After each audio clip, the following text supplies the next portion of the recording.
Okay, Gloria, I'm going to do my best here with the people who are in the waiting room. Their names on the waiting room are different than the ones that they use to sign up with sometimes. So Okay. we'll do our best there. Are we- Otherwise, you're ready to go. Okay, let's go ahead and call the meeting to order for our regular scheduled Board of Education meeting, October 26, 2020. We'll start with the recitation of our vision statement. Every school will be a thriving school that prepares every student to graduate from high school, college, career, and community ready. Start with a moment of silence. We'd like to ask for a moment of silence this evening for our district to recognize the passing of Kyla Robinson. While only 15, Kyla had dreams big enough to change the world. She loved her family and friends, and they loved her more than anything in the world.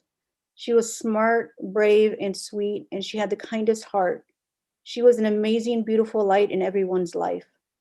Growing up, Kyla attended Lapham and Marquette Elementary Schools and O'Keefe Middle School. She was about to start her sophomore year at La Follette High School. She loved animals and wanted to be a veterinarian. Kyla was a thinker and a phenomenal actress. She was also a great singer. Her voice was melodic and thoughtful. She had a fabulous eye for fashion. Her young mind was serious, but she was a very funny young woman. She wanted to be happy, and she wanted everyone around her to be happy. Kyla's passing has taken a significant toll on so many students and staff across MMSD, and we want to remember her tonight. Please join me in participating in a moment of silence in honor of Kyla.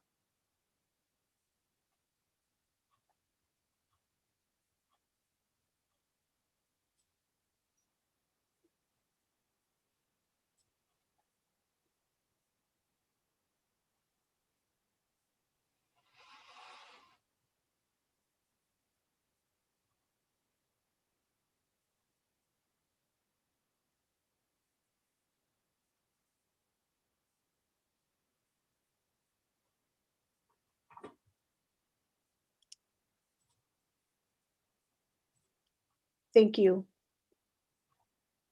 We'll go ahead and start with our public hearing. Barb, we have how many? You have 7, but there were the written registration summary. Yes, I got that. We have a summary of written registrations, and they are as follows. 114 total statements were collected. One asked for more support for children in the bilingual Hmong English program. One was in support of going back to in-person teaching, and 112 were in support of the proposed waiver of the Educator Effectiveness Program for this school year.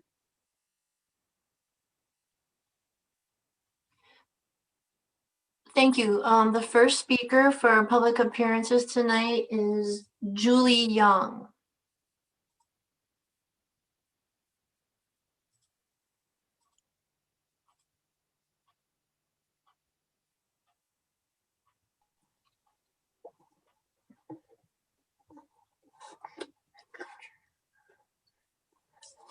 Hi, Julie. Hello. Hi, thank you for joining us this evening. Thank you for having me. Hello, everyone. My name is Julie Young, and this is my 11th year teaching, and I've been a teacher at MMSD for 7 years. I'm also a mother. I have 2 children. One is a second grader at MMSD, and the other is 9 months old. I've never spoken at a board meeting before, but I felt like I had to today. I want to tell you a little bit about what it's like being a parent and a teacher while living in a pandemic. Last year, I could go to school, take my parent hat off, and just be a teacher. This year, that's impossible. Every morning before contract time, I'm working to get materials organized for my students for the day. This includes creating seesaw assignments and sending out messages with our schedule and Zoom links. Once school starts, my second grader usually sits next to me so I can help her work through technology frustrations and stay focused. I do this while I'm also helping my students with their schoolwork. And at the same time, my 9-month-old just wants to spend time with me and can't understand why I'm in a room with the door shut, so he sometimes bangs on it or cries outside of it while my husband's taking care of him during that time.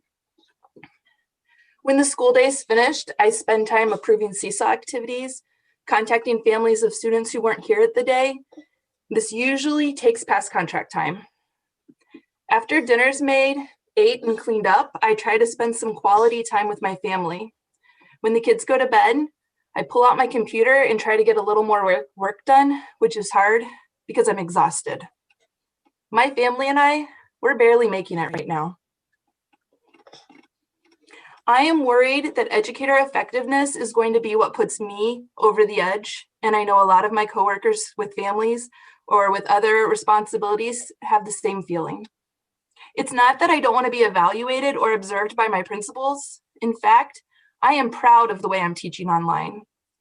I have somehow successfully created a classroom community where we laugh, we talk, we have fun, and sometimes we just goof around. I've also been able to create meaningful lessons with grade level standards. I'm concerned because the rules and expectations for teaching have changed. However, the rules for educator effectiveness have not changed. It doesn't fit in this virtual world. One example has to do with artifacts. Every year, I use pictures from my classroom as artifacts to show my competency as a teacher. I don't have a classroom anymore. I have a desk in my bedroom. I don't have chart paper to make anchor charts or places where student work is displayed, or my pretty schedule with the times and the pictures so students know where they're going when. I have a desk in my bedroom. I am asking you to please apply for a waiver for educator effectiveness this year. There are so many things that are out of our control, but this is something you have the ability to change. Thank you for your time. Thank you, Ms. Young. Thank you. Thank you. Our next speaker is Melissa McLeemans.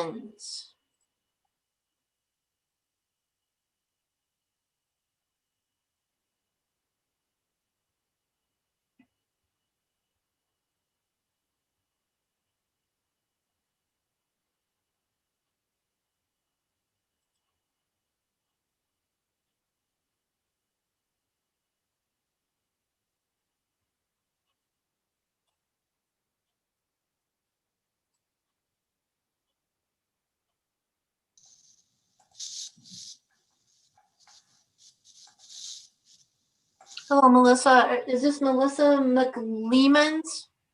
McLeemans, can you hear me okay? Thank you very much. Yes, thank you. Thank you. Thank you for your time. My name is Melissa McLeemans, and my remarks are in response to the district's recently released executive summary of the, quote, independent administrative review of MMSD's field trip policies and procedures. This review was a result of an employee of MMSD being charged with multiple federal and state crimes, including filming underage children with the intent to create child pornography. Families received the summary in an email oddly titled East Camera Case. I believed, given the opportunity, the board and district would take this investigation into policies and procedures seriously and would act in a way that would be transparent and that put victims and family members at the heart of any solutions determined. So I share my comments with you today with disappointment and much sadness. Communication has not felt open and honest with students and their families, though Acting Superintendent Jane Belmore promised just that in a February 2020 email. In fact, I have serious doubts that this report would have seen the light of day had parents not demanded repeatedly it be shared. The district received the report in June and did not share it with the new superintendent, who was very kind and spoke with us, until September, and not until parents, myself included, demanded it. He didn't even know a report had been completed when I spoke to him on September 8th. Over a dozen federal charges, and this doesn't make it to the top of the priority list. As I wrote to each of you on August 20th, which parenthetically not one person responded to, COVID and the superintendent hiring process certainly caused disruptions for district operations, but neither made the events of the past year go away for victims and their families. Interviewing victims to find out how the school and district could have avoided these crimes, as well as prevent anything like it from happening in the future, may not have re-traumatized the students, but it is my opinion that the district's lack of attention and empathy certainly did. The executive summary is an utter disappointment to me and my family. Who was interviewed? How was the report researched? What data and information was consulted? Without that information, how can the report be fairly assessed? And pardon me, but it seems like too much has been hidden, and this report shows me that MMSD did not have true intent to carefully and honestly assess their policies and practices to ensure this never happens again. Do you know how many hours our family has spent in the last 9 months supporting a child that was absolutely betrayed by a trusted teacher and then the school district? So I would very much like to know how many hours the district put into this investigation and report. One last thing about the summary. It stated, quote, after these revisions are completed, the matter will be closed, though we know closure for families will be longer lasting and dependent on the outcome of the criminal investigation, end quote. Again, this reads as shifting all responsibility off the shoulders of MMSD. It is my opinion that you had a role in providing closure and so far have failed. Victims and their families deserved better. Current and future students deserve better. As educators, as protectors of children, as a board charged with district oversight, I ask you for the board's and the district's commitment in taking ownership and doing better. Thank you. I hope you have a nice evening. Thank you, Melissa. Our next speaker is Greg Engel.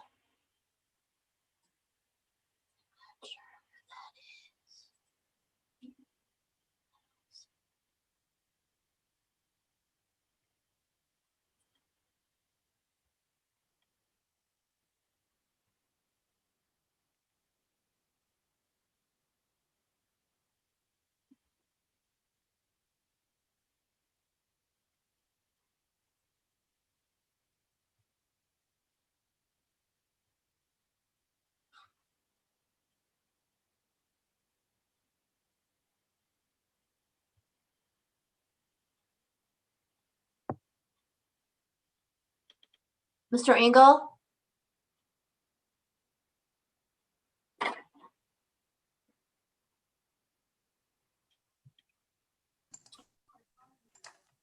Yes, can you hear me? Yes, thank you.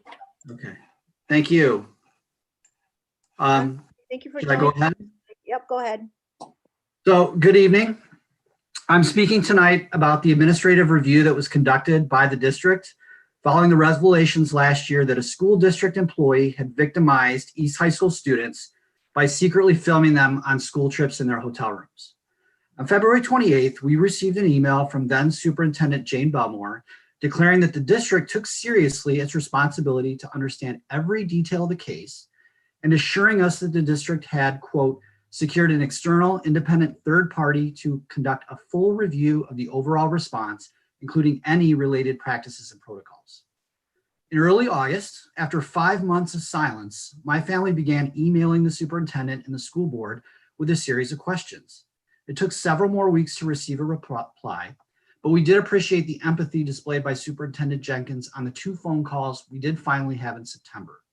On the second of those phone calls, we learned for the first time that a report had in fact been completed and later learned that it had been submitted 3 months earlier. If the 2-page executive summary of that report that was released on September 28th was intended to provide definitive answers to many of the questions that we still have about this case, I can assure you that it did not. It just generated more questions than it answered. The vagueness of the executive summary is frankly infuriating to us. It's impossible for us to assess whether it's based on the full review that we were promised. How can we evaluate the conclusions in the review without knowing its full scope? We do know that neither parents or students were interviewed. These are people with relevant information whose voices have not been heard. How can you consider it to be a full review without this? I believe there would have been ways to include these voices without re-traumatizing victims. And in fact, feeling their voices heard might have helped healing. Instead, we're left to presume that the review was simply not taken seriously by the district. I am requesting that the full report be publicly released so that we can evaluate whether the district has kept its promise to us. I also feel that the lack of communication by the district has been totally unacceptable. My family's felt forgotten and disrespected by the district throughout this process. It took repeated emails and phone calls to get any response. And then as we learned that the report had been submitted 3 months earlier, it was hard not to wonder whether we would ever have seen it if we hadn't been so persistent. So moving forward, I would like the board's assurance that the district is going to be forthright with us and keep us informed and involved in a way that has not happened to this point. In February, the school district promised us that its goal is to make our system as strong as it can possibly be to keep our students safe. But on a past school trip, the school district did not keep my child safe. I need to know that the district is doing everything it can to rectify that. I also still have a child in this school system, and I need to feel that the district has done everything it can to keep my child safe when the schools reopen and activities resume. Thank you very much for your time this evening. Thank you. Thank you. Thank you. Our next speaker is Haley Dixtress.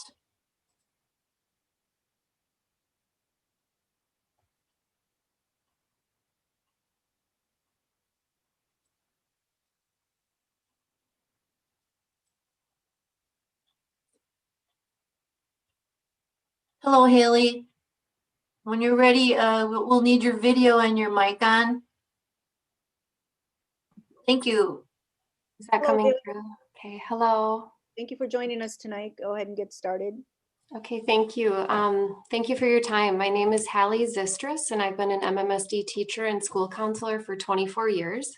I'm also a parent of MMSD students. Recently, my family and I learned that MMSD made a choice not to include victims or families in the investigation that the two parents that just spoke are referring to that resulted the investigation that resulted from your former employee being charged with multiple federal and state crimes, including filming underage children with the intent to create child pornography. One reason MMSD provided for not including victim or family voices was that they did not want to cause any further trauma to our students. Are you aware of the significant added harm to my children that they feel by not being asked for their voices in this investigation? Did MMSD or the board include community voices, especially those who had direct contact with the students who are victims? Are you all aware that MMSD partnered with Rape Crisis Center following the crisis in December, as Rape Crisis Center staff provided in-person support at East High School weekly across months for the victims? In turn, upon learning upon my daughter's voices being intentionally not included in this investigation, I contacted Dana Pelabon, the co-executive director of Rape Crisis Center. Are you aware that Dana in particular supported these specific children directly for months at East High School? I sought the perspective of the RCC as the specialists who MMSD chose to support our children upon being victims of sex crimes. Here are Dana's words. Sexual assault and its wounds flourish in an atmosphere of secrecy, silence, and myth. Speaking out brings it into the light. The courage of survivors prepared to speak has agitated for legal change, brought about improvements in therapeutic approaches, and undermines in a very powerful way social myths about sexual assault and promotes acceptance of this crime. Telling can be transformative. It can help a survivor move through the shame and the secrecy that keeps you isolated. It can be empowering to speak out against someone else's crime. Speaking out can lift the burden of silence. Our Watch commissioned a study that shows that when you focus on the perpetrator's acts, it codifies the myths around sexual assault versus focusing on the statements of the survivor, which can fundamentally change how we understand sexual assault, the culture that enables it, and most importantly, who should be accountable.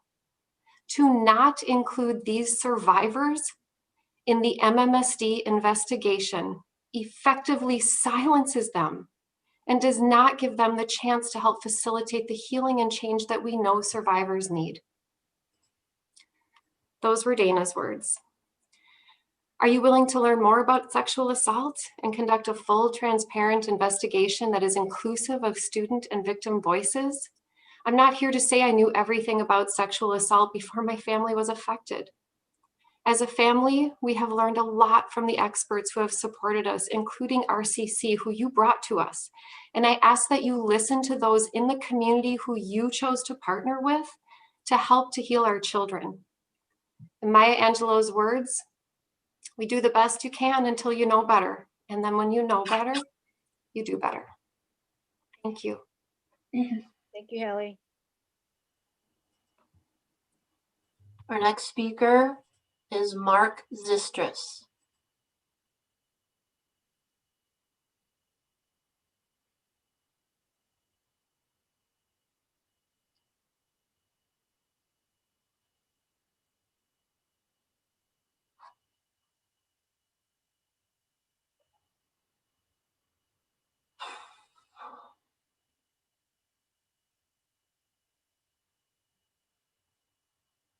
Hello, Mark. When you're ready, if you could unmute and turn on your camera. Thank you.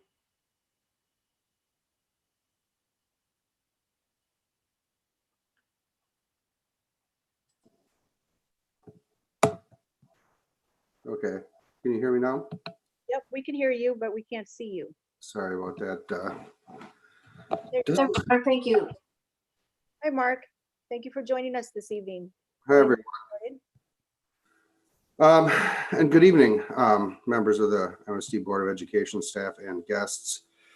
Thank you for your time. I'm Mark Zistris. You've heard from some of the other families that are going through the same stuff. I am the proud father of 3 Purgolders, class of 2019, 21, 23.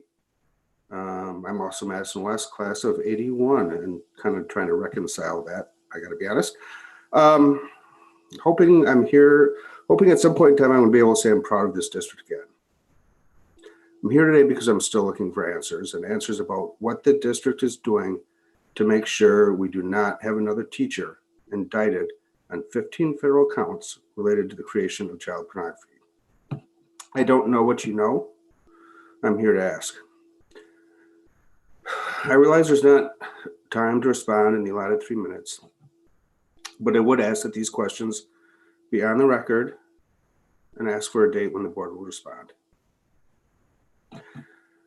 Are you aware of how decisions were being made in Madison that Sunday morning regarding how the district is going to respond to the incident in Sparta Kids? Who was making those decisions? Can you please share? Are you confident that the actions of all district employees involved that Sunday prioritize the interests of the kids over the district or other concerns? And if so, why are you confident? Are you comfortable with how the process played out? Not just Sunday morning, but in the weeks, days, months following? And if so, why? On the Sunday the children returned, were the children given the opportunity to provide information to the principal in a safe space outside the presence of the accused? If not, why? The administrative review cited the teacher for using his personal cell as a violation of district policy. What else did your investigation find as to who was involved, who used personal cell phones for this official business? Was that appropriate? If not, how was it addressed? The email the parents received from the superintendent contained the statement that while no one could have anticipated an employee of ours entrusted with the care of our students would do things alleged in this indictment. And I wish that is a true statement, but I ask you, do you agree that no one could or should have anticipated this? Or do you think it's the responsibility of any entity entrusted with the safety of kids to assume that there are bad actors and create policies and protections accordingly? Have you reviewed and changed yours? Do you think the kids and the families deserve more than a 2-page executive summary that basically says we did nothing wrong and here's a subset of the recommendations? And what do you think about the independent investigator, her ongoing relationship with school districts? Do you really view her as unbiased? Now, my understanding is that you have all received the full report. And if that report provides answers to these questions, I would ask that you share. If it does not, then I would ask that you keep digging. Thank you for your time. Thank you. Thank you, Mark, for joining us. Our next speaker is Kevin O'Malley.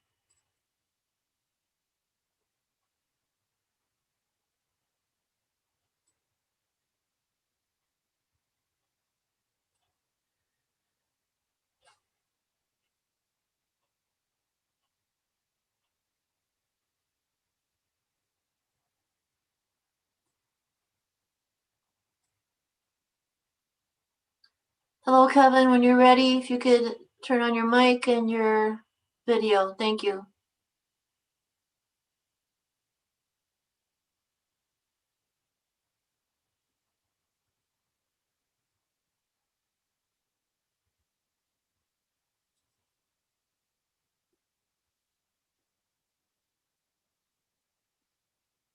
Mr. O'Malley, you can begin.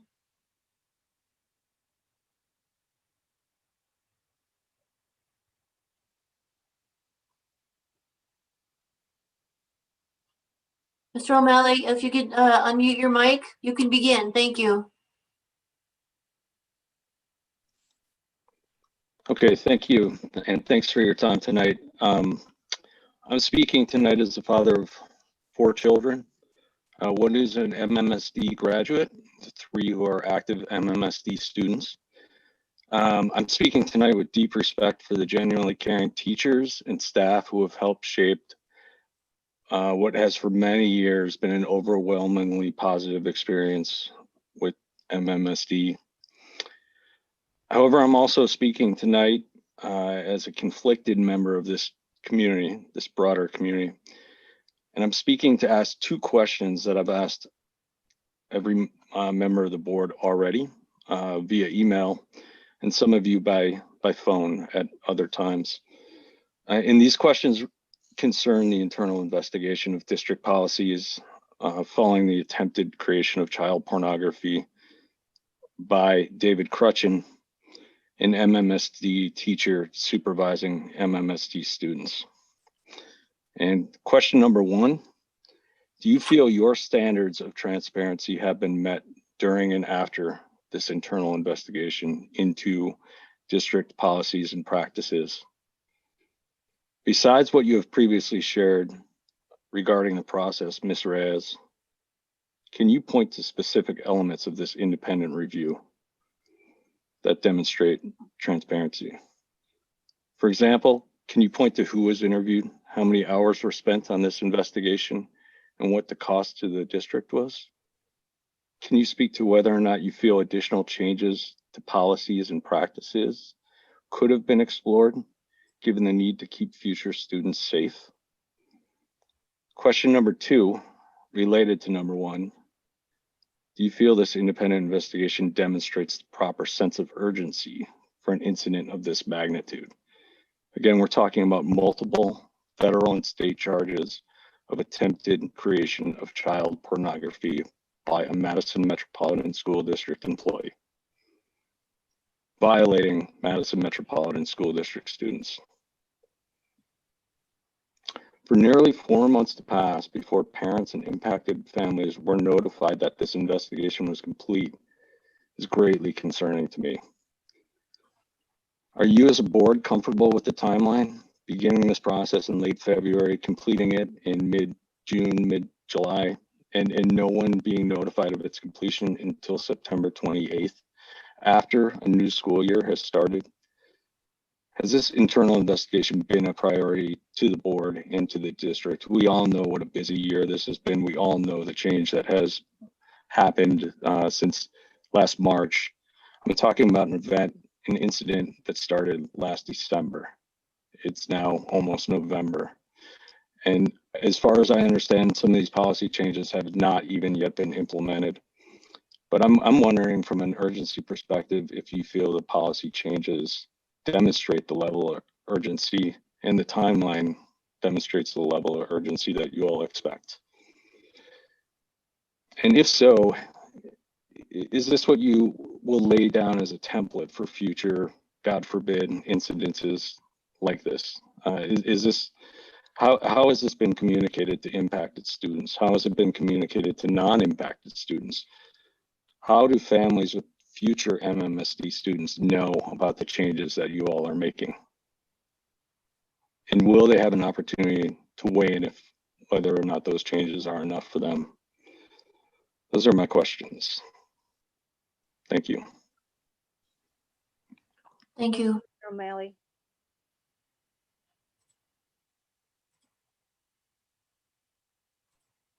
There was one other person registered to speak, but I don't see her in the waiting room anymore. So I think we're ready to move on to the next agenda item. Okay. I want to thank all those who spoke tonight on this, and we hope that we can move forward as a district surrounding this very sensitive issue and get your questions answered.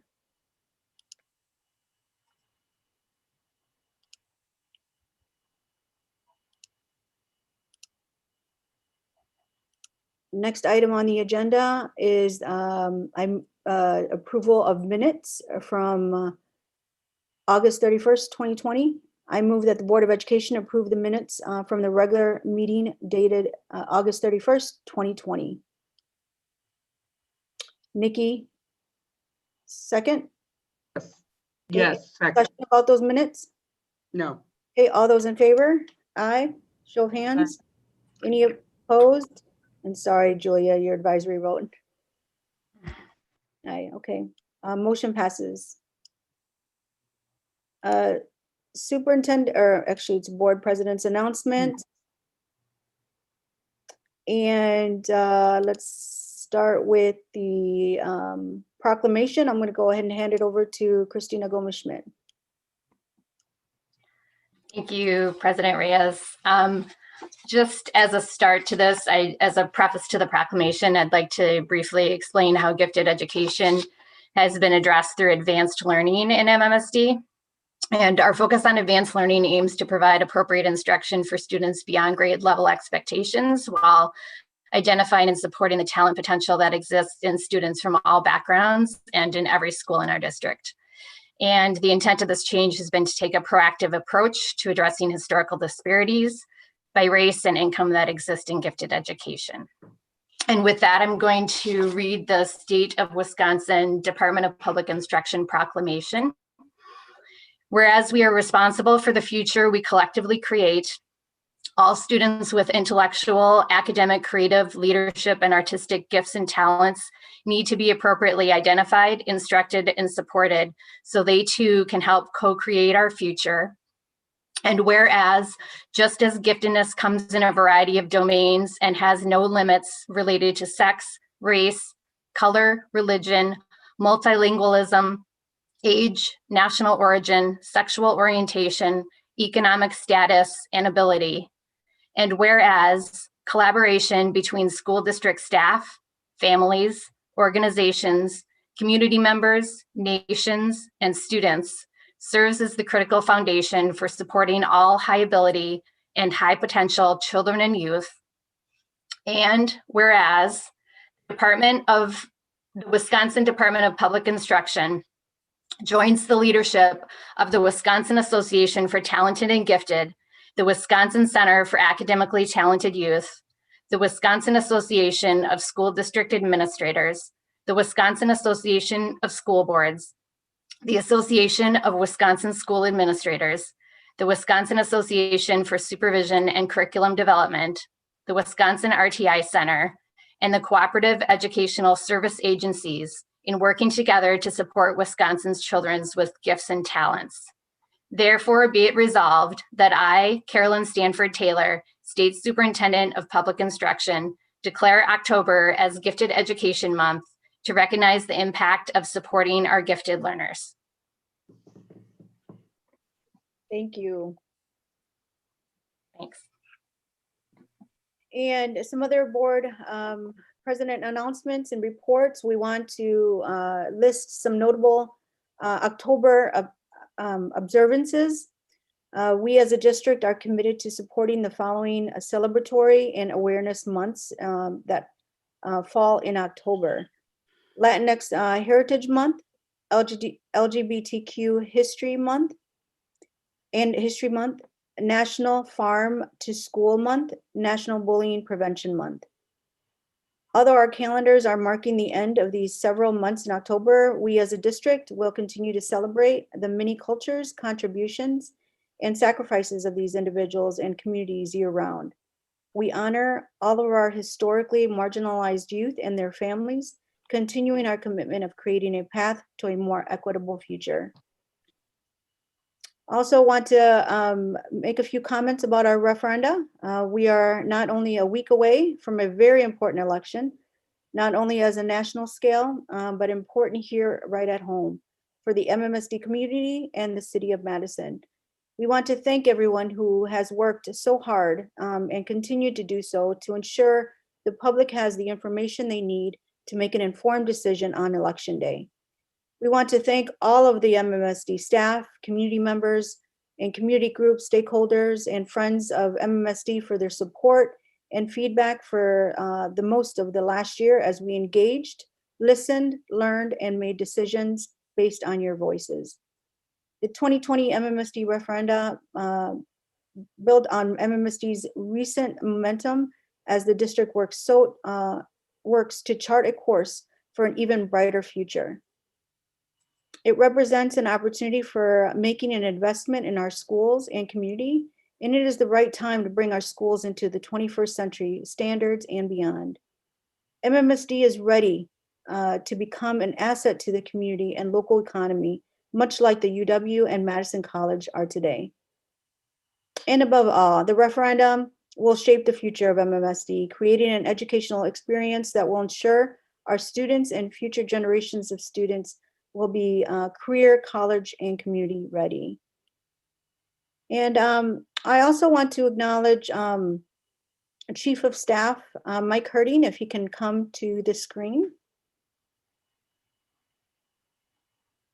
There you are.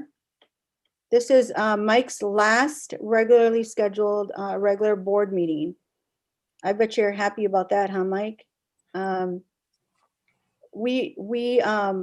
just wanted to bring you up here on stage to acknowledge the hard work that you have been through during these challenging times. I know that you've filled in before in the past, but I know this time was something unexpected, and we have overcome so many challenges during this time, and your experience and knowledge really brought us through these difficult times. And so I just really want to acknowledge you and thank you for your support to the board and the district through these times. And I want to open it up to other comments, to board members to go around and say a few words. We'll start with Christina Gomes-Schmidt. Mike, I just want to say thank you. We met long ago when I was a parent at Crestwood Elementary, and you were in charge of the elementary schools. And, you know, back then I could see your dedication to MMSD and just have appreciated the leadership and the work that you have done over this past year to help guide us. There has been a lot of work to do, and really appreciate what you have done. Thank you, Ali. Good luck in your retirement. Mike, I feel like the first time I met you, you were retiring. And I think the second time you and I met, you were coming back from retirement. And I think the third time you and I met, you were also coming back from retirement. So I say goodbye to you, knowing that your goodbyes for for the district are always pretty brief, and that you cannot get enough of us, and that you love this work and you love our students profoundly. And we are so lucky to have gotten to work with you and to have had your guidance throughout this interim year. And thank you for all that you've done to support the referendums and to inform the community. It's been an absolute pleasure to get to know you and work with you again. And I look forward to next time. Ananda? I don't even remember when we met, but you definitely was one of the roles that people have described. And then since then you retired, and then you had different roles, and now you're here. I want to just say thank you with immense gratitude. The last roles that you served were really hard roles in the district. And the fact that you went to a good life of retirement and decided by your own choice to come back to those really hard roles speaks a lot about you and your integrity about this work. And I'm really glad to call you a fellow educator. So thank you so much for your dedication. Thank you for taking on a lot of hard balls over this last year. And good luck with your, whatever you call this new transition, because I know it's not a real retirement for you. Thank you so much. Thank you. Nikki? Yes, I appreciate doing all these forums with you. Got to know you quite well, Mike, between that and our briefings, which I've enjoyed quite a bit. But the point of retirement, as much as you love us, is to stay retired. Earned it. But we love having you back. And since we know you'll never completely leave us, at least please don't. It's very wonderful, your work, and we're really appreciative of everything you do. So, as I said with Kate, we don't say goodbye. We just say, see you later.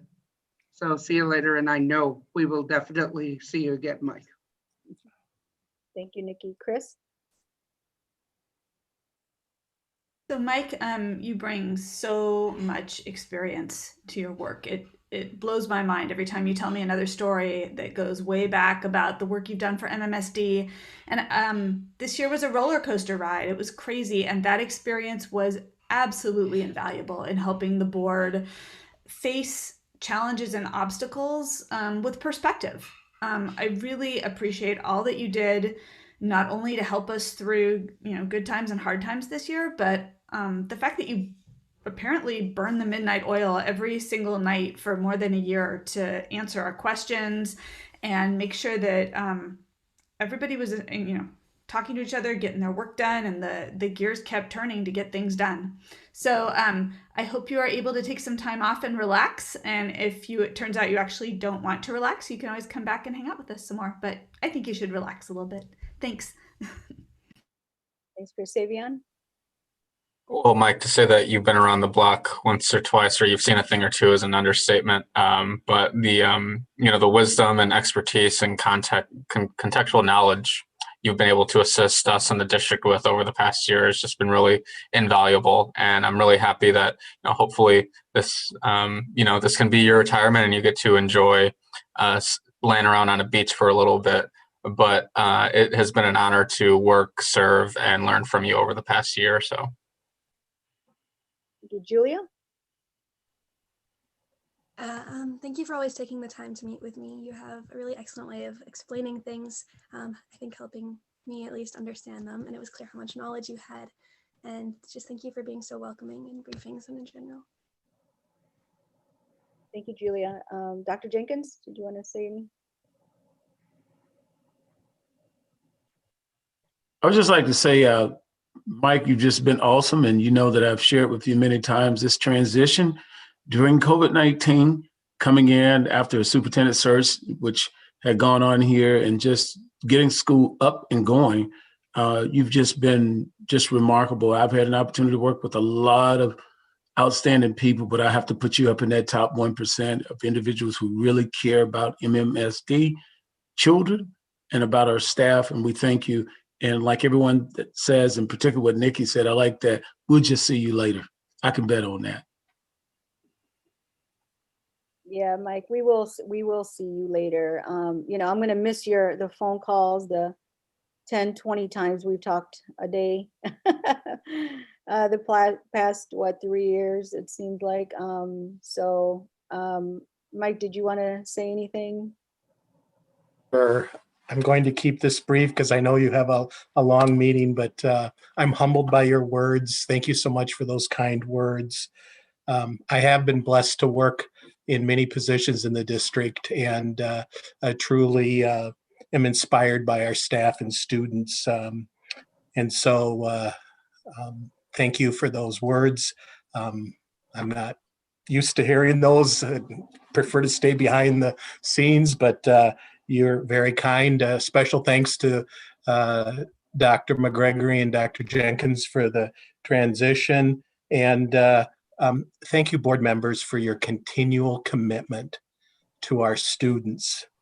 And I wish you the best in our journey as we become an anti-racist district, because that's the work. So thank you so much. I salute you. Yay.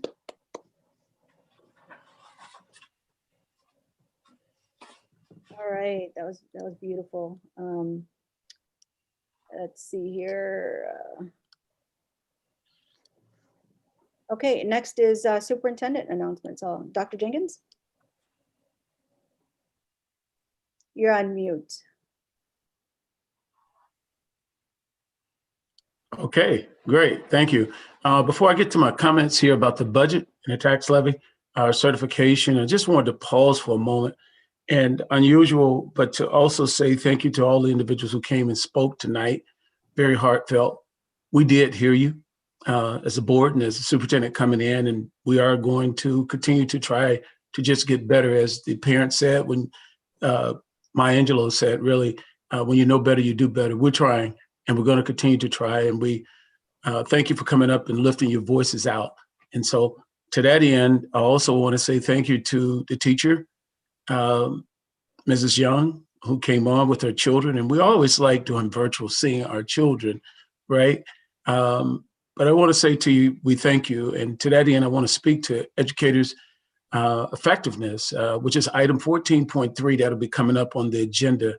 And I want everyone to know that we've been having great discussions with the administrators and with MTI as well prior to this moment. It's actually been over the last several weeks as we've been just trying to really think about this particular moment.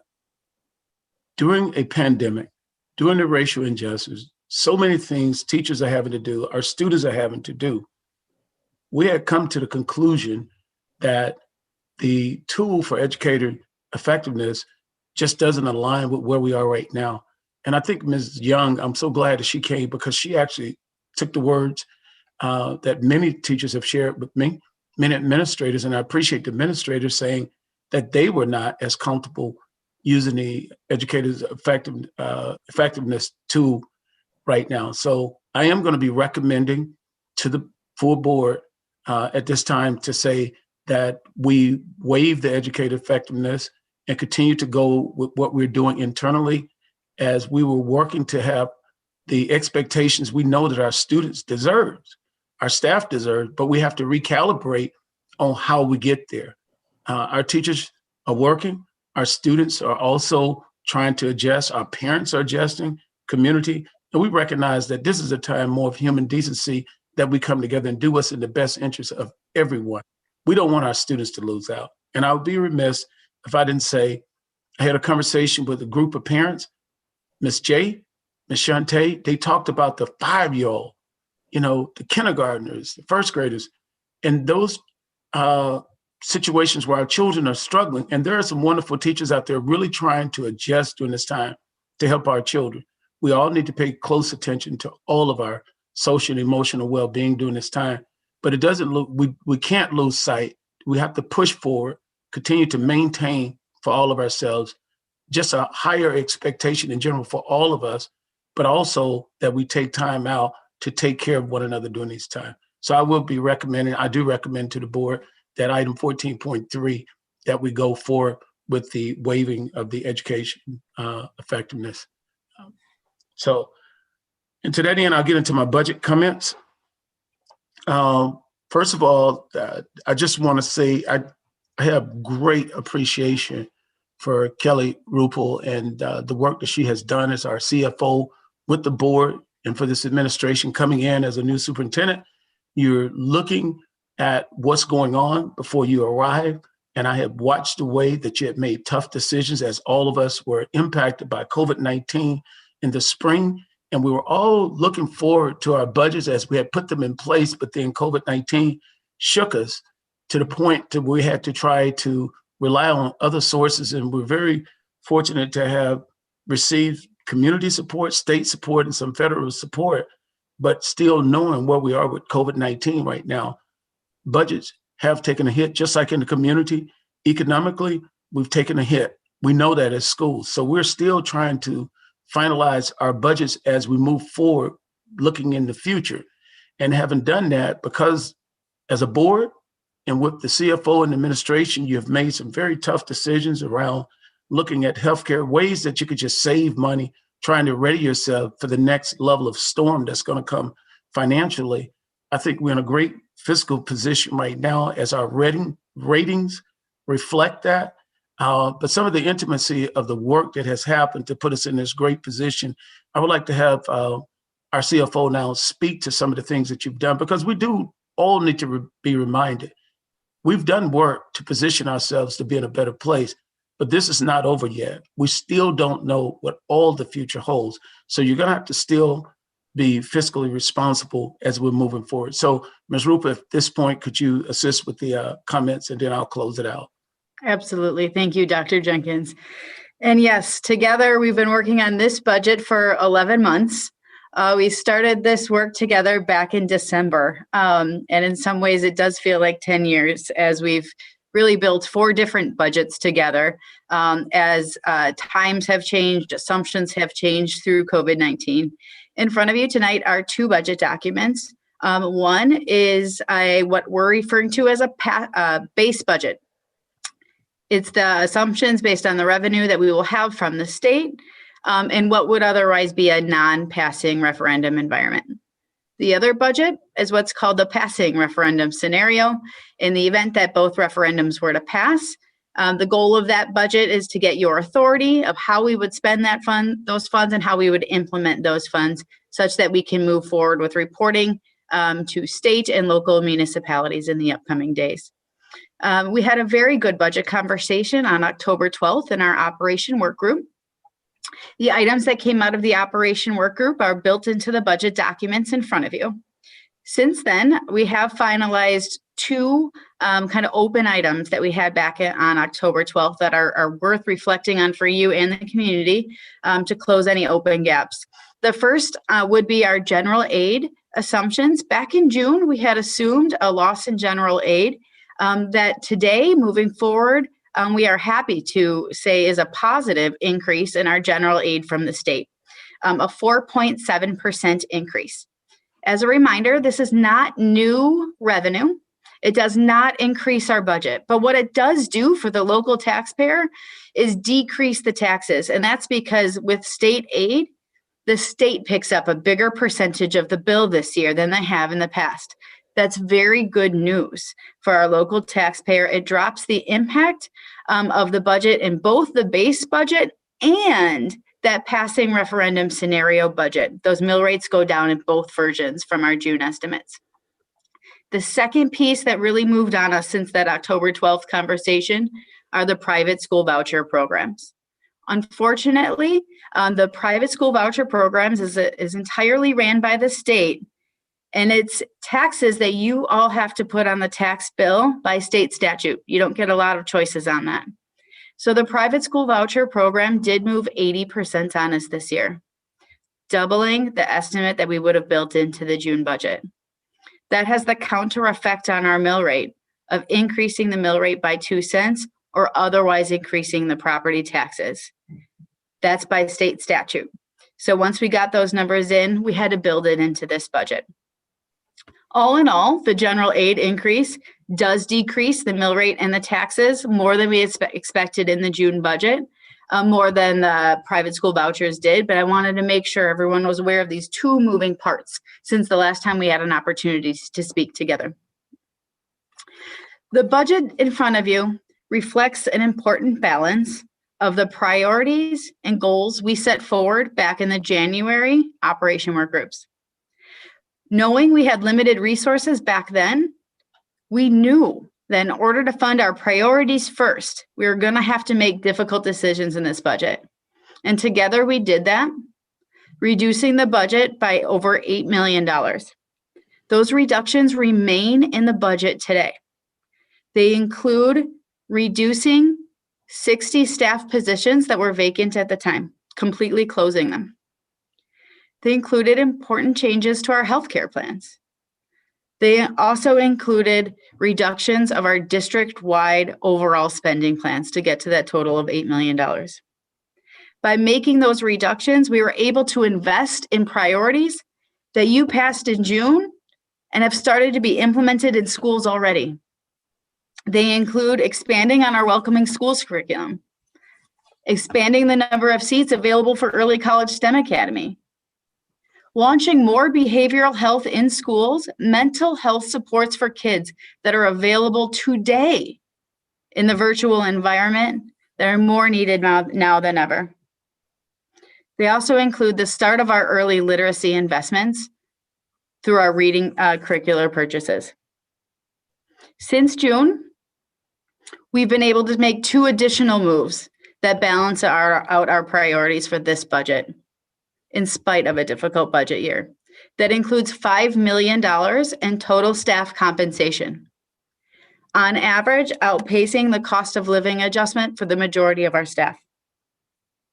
In addition to that, we've been able to invest over $1 million in local resources and one-time spending related to COVID-19. Those are investments in our facilities related to health, safety, and security for when we can get students back into school. It includes our childcare investments. It includes the important investments needed for virtual learning, including access to Wi-Fi for our students who otherwise didn't have access. These investments go above and beyond what the federal government has supported at this point in time. Important decisions that this board has made to set us up for success in the 2021 environment. In the base budget, all of what I just mentioned is included in this balancing of reducing the budget and putting our priorities and our investments first.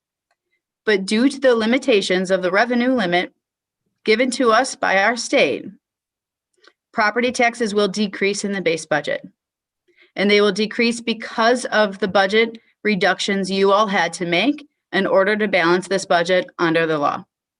So the base budget will decrease taxes by about $54 for the average homeowner. Now, when we look to the other budget that's in front of you tonight, that's our passing referendum scenario budget. That budget allows us to make additional investments into our students, our student programming, and our staff to set us up for a successful school year and a successful years into the future, where we know COVID-19 is not just a one-year impact at this point. At this point, we know COVID-19 is going to impact us for at least the next 3 budget cycles. The passing referendum scenario includes additional investments into our strategic equity projects, doubling down on early literacy, both professional development for teachers and the purchase of new reading curriculum materials. It includes investments in our micro school opportunities for kids. It includes investments for our special education transition program for our students in need. It also includes investments in the elementary and middle school facilities, such that if the facilities referendum passes while we're doing the work, remodeling our high schools, there'll be more funding for our elementary and middle schools for the facility projects they need. Into our passing referendum budget, including a base wage increase for staff, additional investment of $1.25 million in total compensation for staff. So the passing budget helps us move further and faster on our vision for the future. The passing referendum budget is also more affordable at this point than what we would have predicted back in June and through our public information sessions over the last few months. That reduction is driven by a better than expected Equalized property value. So property values were increased more than we would have originally estimated.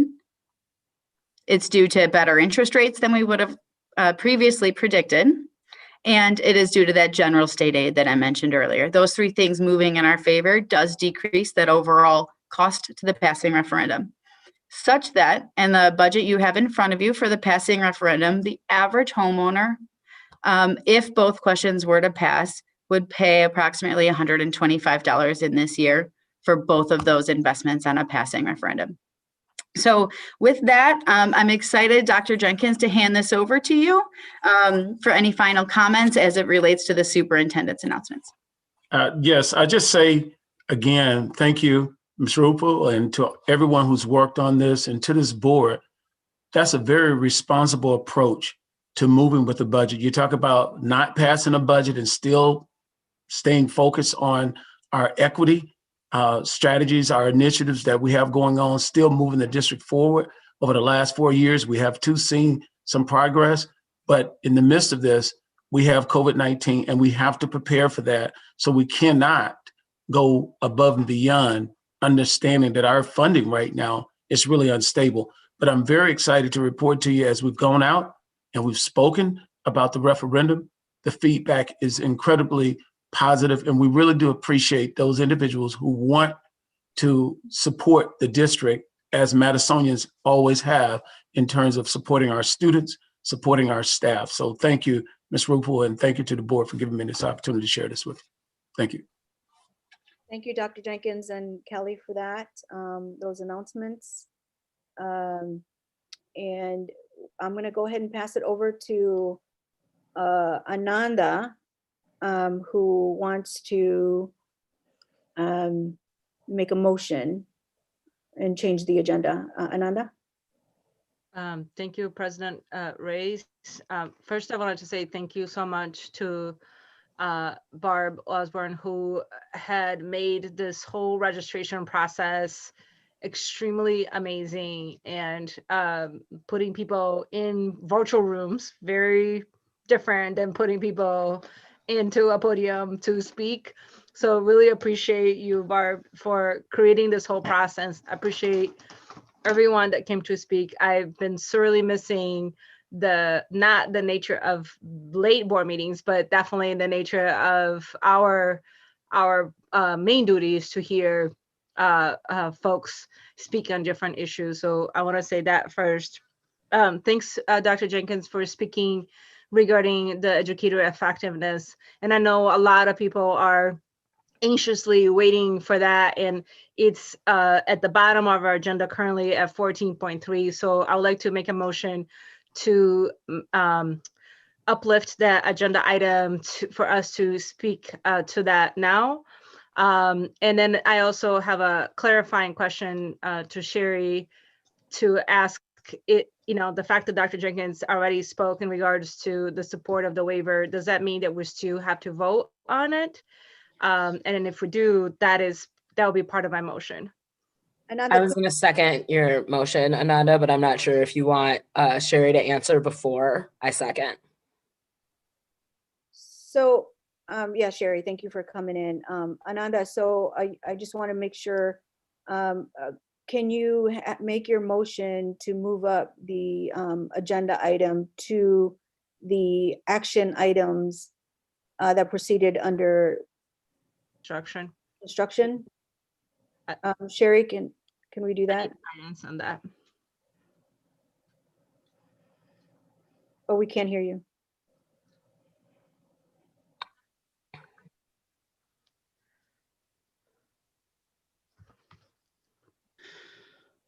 Yeah, we can't hear you.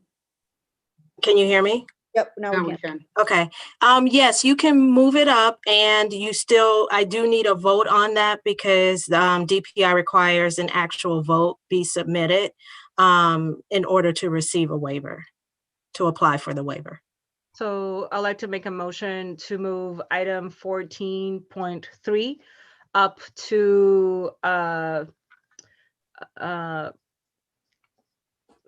do I move into action items? Sounds good.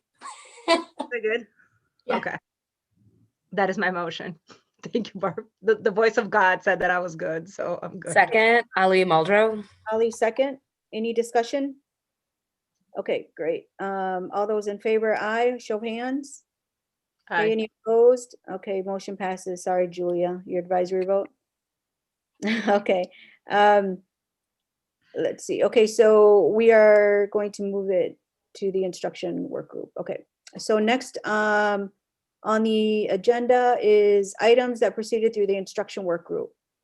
Ananda? So do you want to start with this item? Yes, you're just taking up item 14.3 right now under the agenda. That's fine. Thank you.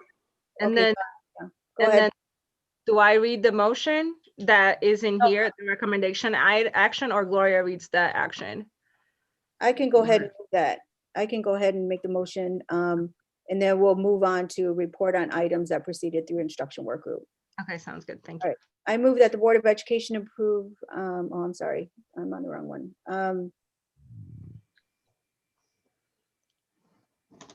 14.3.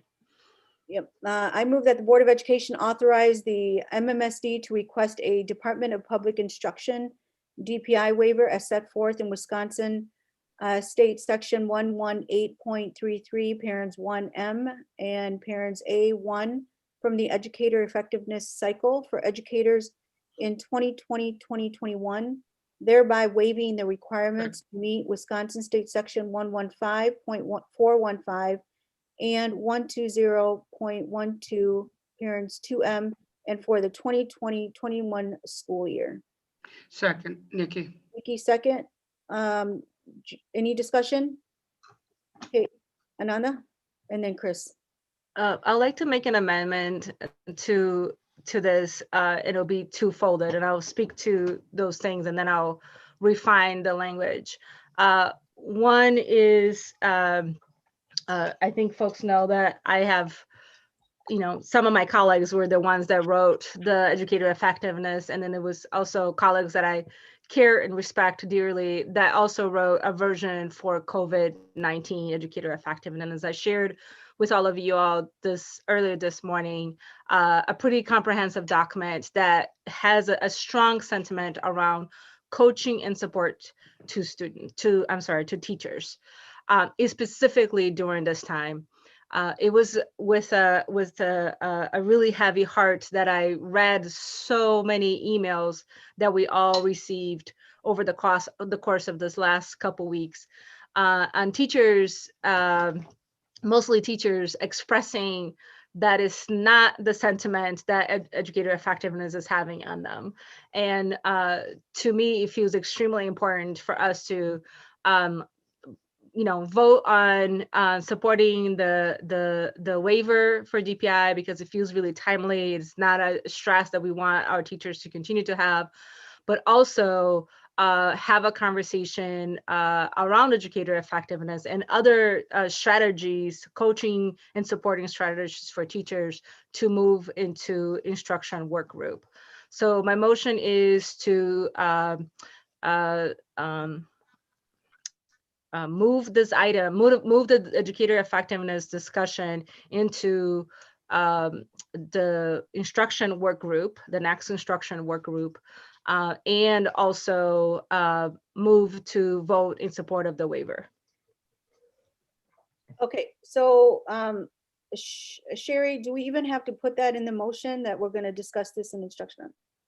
No, it'll just be worked into the agenda if that's what the board desires, but that's not part of the motion. The motion is actually just for the waiver of educator effectiveness at this point, because that's what DPI specifically needs to see. And another, you can request that as the instruction work group chair is request that to put that on the agenda. Thank you for the clarification. Chris Kersey. So Ananda, thanks for moving this not just as a waiver, but also as a discussion. We received so much email and so many written comments on this issue that it tells me that this is, while I firmly believe we need to waive educator effectiveness during the pandemic, I think we also need to have a conversation about the impact that it's having on our teachers and what's working and what's not. I don't need to say much more about this one. Between the speaker tonight, the 112 written registrations, and all the email we received, it's pretty clear that our staff are under an inordinate amount of stress right now. They're putting in long days, much longer than their contract hours, and they are prioritizing kids' academic and social emotional learning as they should be. And we can do something about the stress that they're experiencing as a board by requesting the educational effectiveness waiver. This doesn't mean that we don't support our coach or teachers. It means that we take away the stress of educator effectiveness requirements during a pandemic.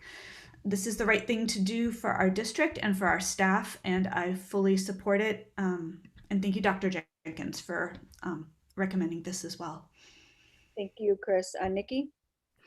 Yes, the reason why I emailed the board to have this put on the discussion is because of the number of emails and the number of written comments. But listening to Julie today speak with the 9-month-old on her hip is what really solidified it for me, that I don't want to overwhelm our teachers. I can't guarantee base wage in this economy right now.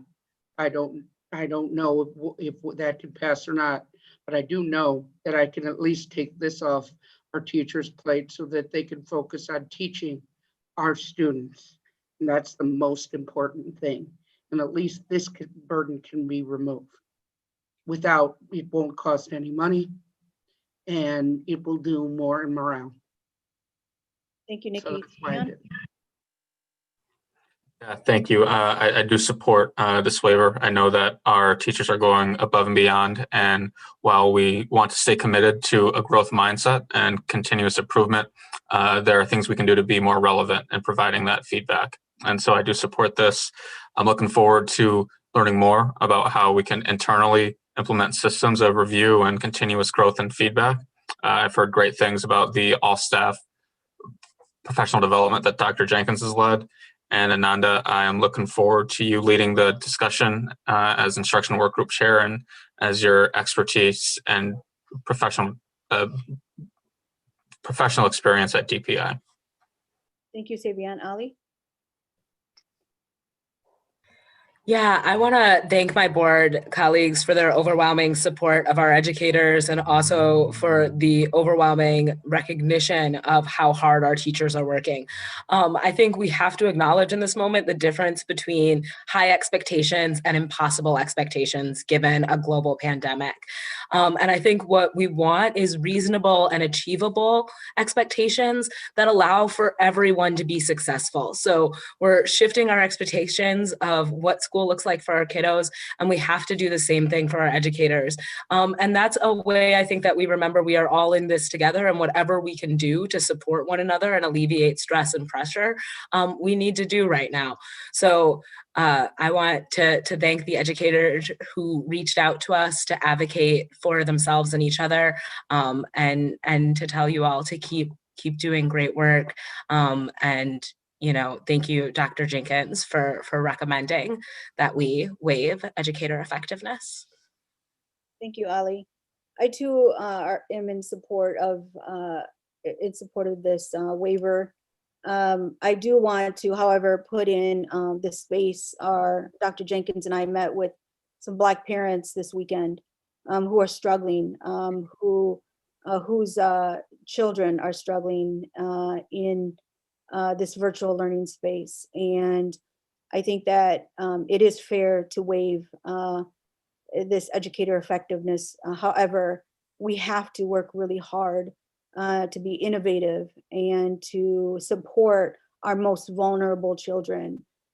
We heard from the parents this weekend, and it was real. And so just like the teacher that we saw today holding her children, having to teach, we were listening to Black parents, mothers who are struggling to just get their kids in the space of virtual learning.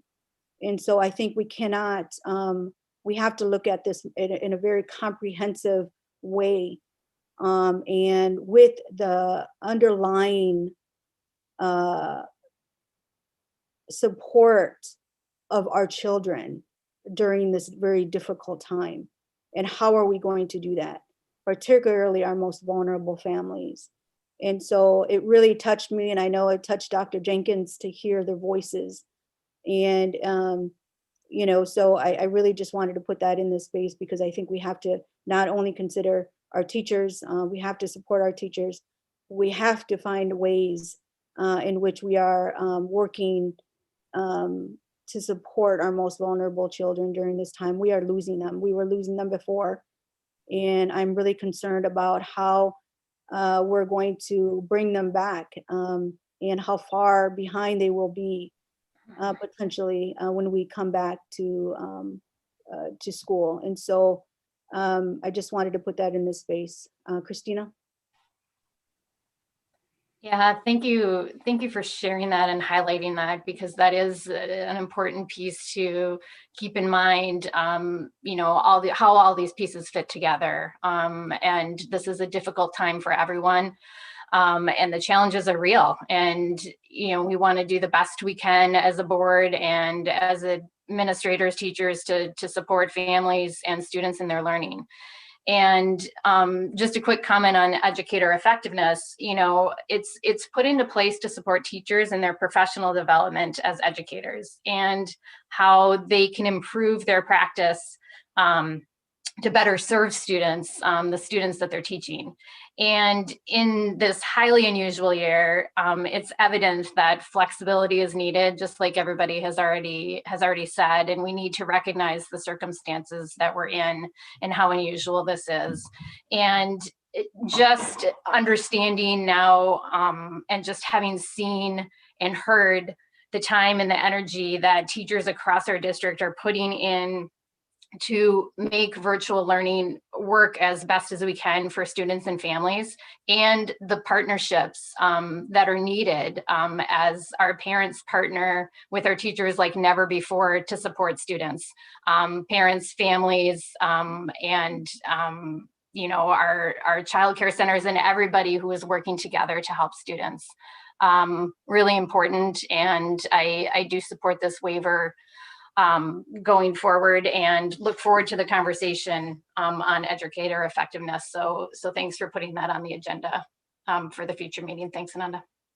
All right, thank you, Christina. All right, great discussion. Thank you all. Dr. Jenkins, do you want to say a few words? Yeah, yes, please. Let me also say that I really appreciate all of you publicly showing your support for our students and for our staff as well. And I want to uplift our administrators in their thinking behind this, because they too are very stressed in terms of how do I continue to coach in this new model and do a great job. Our teachers want to do a great job and our students want to do a great job. And during these times, this type of flexibility, I believe, is really important. And in working with MTI, they're saying, and I'm talking to teachers want to get the coaching, the feedback. They're not saying that we're not wanting any coaching and feedback. We all need coaching during this time because this is totally different. But I just think it recognizes the human aspect of our times. This is about human decency more than anything for our students, for our teachers, for our administrators, for the board, and for the community. And I have to say that meeting this past Saturday, if you'd have heard those parents speaking, those parents are struggling. They're struggling. And some of you are parents out there, teachers, and business people. We hear you. And we are working every day. The meeting last Wednesday, which Mr. Castro spoke to, it was because we're hearing people and we're trying to adjust to do the best that we can. And we're going to continue to just try to get better and better and better. So thank you for hearing this out. And thank you for taking this waiver on. Thank you, Dr. Jenkins. All right, great discussion. Let's go for a vote. Julia, your advisory vote? Aye. Aye. All those in favor, aye? Aye. Any opposed? Okay, motion passes unanimously. Thank you.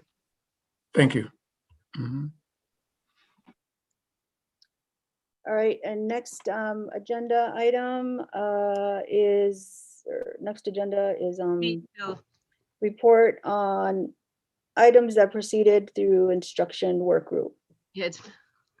Go ahead, Ananda. Thank you, Laura.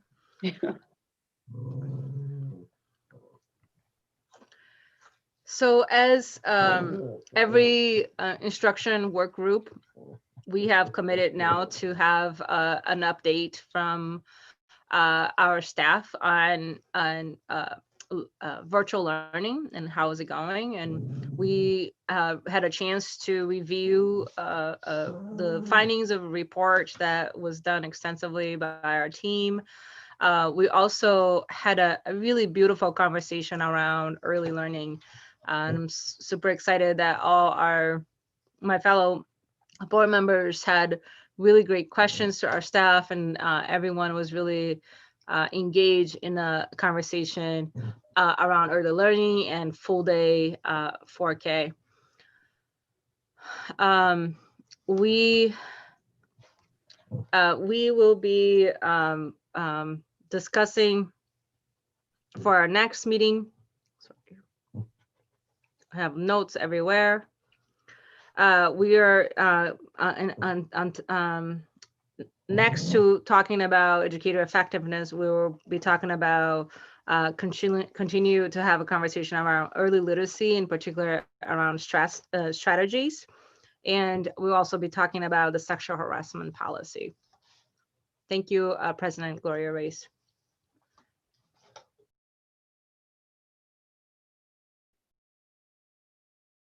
The mic is off. Sorry about that. All right. So next are items, report on items that proceeded through the operations work group. Chris? Thanks, Gloria. So we discussed 2 items at the last operations work group meeting. We received an update on operations during virtual learning, and we had our final budget conversation. I want to reiterate appreciation for Kelly and her staff, first and foremost. This has been a difficult budget year, to put it mildly, and I want to thank you for the many, many hours you have spent preparing us for this vote tonight. We have significantly revised the draft preliminary budget we passed in June, and tonight we have 2 budgets on the table that invest in our students, our staff, and strategic equity initiatives.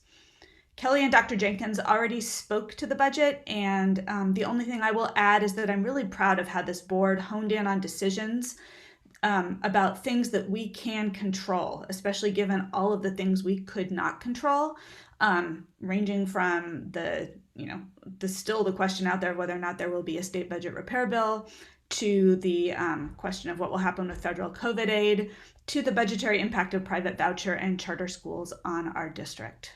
Thank you to everyone for all the work you've put in over the past 11 months to get us to this point today.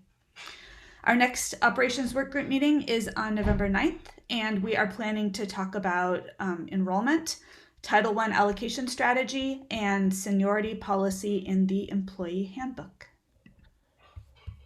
Great, thank you, Chris. Okay, there were no action items that proceeded through instruction work group. Next item is action items that proceeded through the operations work group, and that's the budget, finalizing our budget. So this is going to take us a while. I got a lot of things to go through, so I'll just start at the top here. So this year's budget planning process started in January of 2002 and concludes tonight. It has seen, and we have seen, an unprecedented level of uncertainty and had required an unprecedented need for flexibility. Together, the board and the administration was able to work together through this uncertainty to make strategic decisions necessary along the way to ensure that students and staff, social, emotional, and academic needs are always at the forefront of decision making. Through the challenges of the spring and summer, we were able to start fall with necessary supports to launch virtual learning successfully, maintain stability in our system despite the actualization of our anticipated enrollment loss, and now pass the balanced base budget presented here tonight. There are 2 budgets, as Chris mentioned, in front of us tonight. Our base budget, which is built on the revenue we know we have today, and the passing referendum budget, which lays out our vision for 2021 and beyond with the support of our local taxpayers. Should the referenda on November 3rd pass, the second budget will go into effect and be submitted to local and state authorities for implementation. If the referenda were not to pass, the base budget would be implemented and submitted to the necessary authorities by November 10th deadline. So we'll start tonight with our step movement and recommended motions for compensation in the 2020-21 budget. So we're going to go through this one by one, and let's start with number one. I move that the Board of Education approve funding step longevity movement as set forth in the employee handbook for the Madison Teachers Inc. Educational Support Employees Association for the period of July 1st, 2020 through June 30th, 2021. Second. Savion, second. Julia, your advisory vote? Aye. Aye. All those in favor? Aye. Sorry. Gloria, I'm going to abstain due to my conflict of interest. Okay. So Barb, we have 6 ayes and 1 abstention. Motion passes. Next one, Barb? Yeah, I'm sorry. I thought she had to recuse, so rather than abstain. I'm sorry. I am recusing. My apologies, Barb. Thank you much. Okay. Awesome.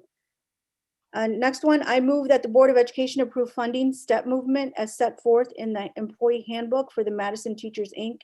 teacher unit for the period of July 1st, 2020 through June 30th, 2021. Can I get a second? Second. Who was that? Christina? Gomez-Schmidt, yep. Christina Gomez-Schmidt, second. Julia, your advisory vote? Aye. All those in favor, aye. Show of hands. Savion, was that? Okay. And Ali, are you recusing? Okay, Ali recusal, 6 with 1 recusal. Motion passes. Thank you.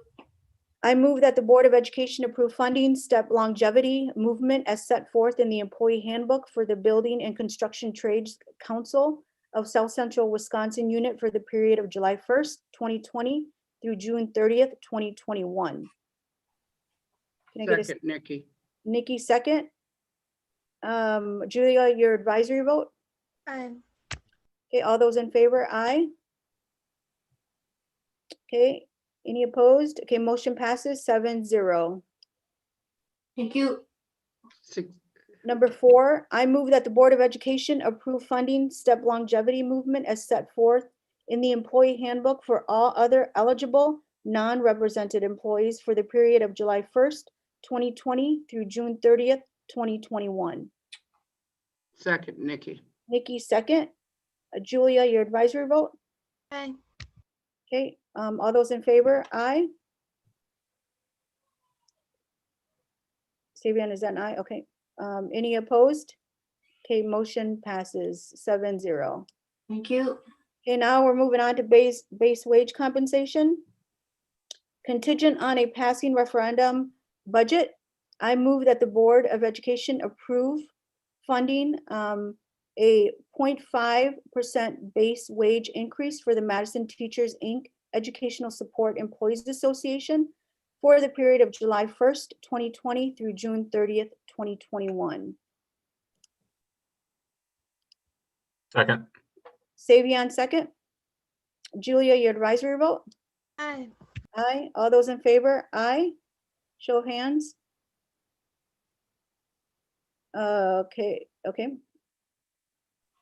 Ali, is that, or you got to recuse yourself? Okay. Okay.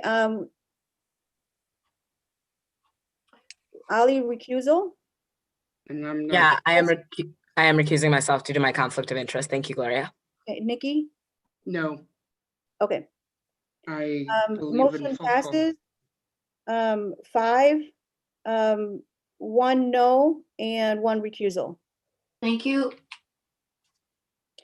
Next item, 2, contingent on a passing referenda budget. I move that the Board of Education approve funding a 0.5% base wage increase for the Madison Teachers Inc. Teachers Unit for the period of July 1st, 2020 through June 30th, 2021. Second. Savion, second. Julia, your advisory vote? Aye. Okay, all those in favor, aye. Okay, looks like we got 5. All those opposed? 1. And Ali, you're recusing? I will be recusing. 5 ayes, 1 no, and 1 recusal. And motion passes. Thank you. Next item is was that number 2 or was that number 3? Sorry. We are on number 3. Yep, contingent on a passing referendum budget, I move that the Board of Education approve funding a 0.5% base wage increase for the Madison Teachers, Inc. Substitute Teachers Unit for the period of July 1st, 2020 through June 30th, 2021. Can I get a second? Second. Christina Gomez-Schmidt, second. Julia, your advisory vote? Julia, aye. All those in favor, show of hands, aye. Okay, any opposed? Okay, motion passes 6 with 1 opposed. Thank you. Number 4, contingent on passing referendum budget, I move that the Board of Education approve funding a 0.5% base wage increase for the Building and Construction Trades Council of South Central Wisconsin unit for the period of July 1st, 2020 through June 30th, 2021.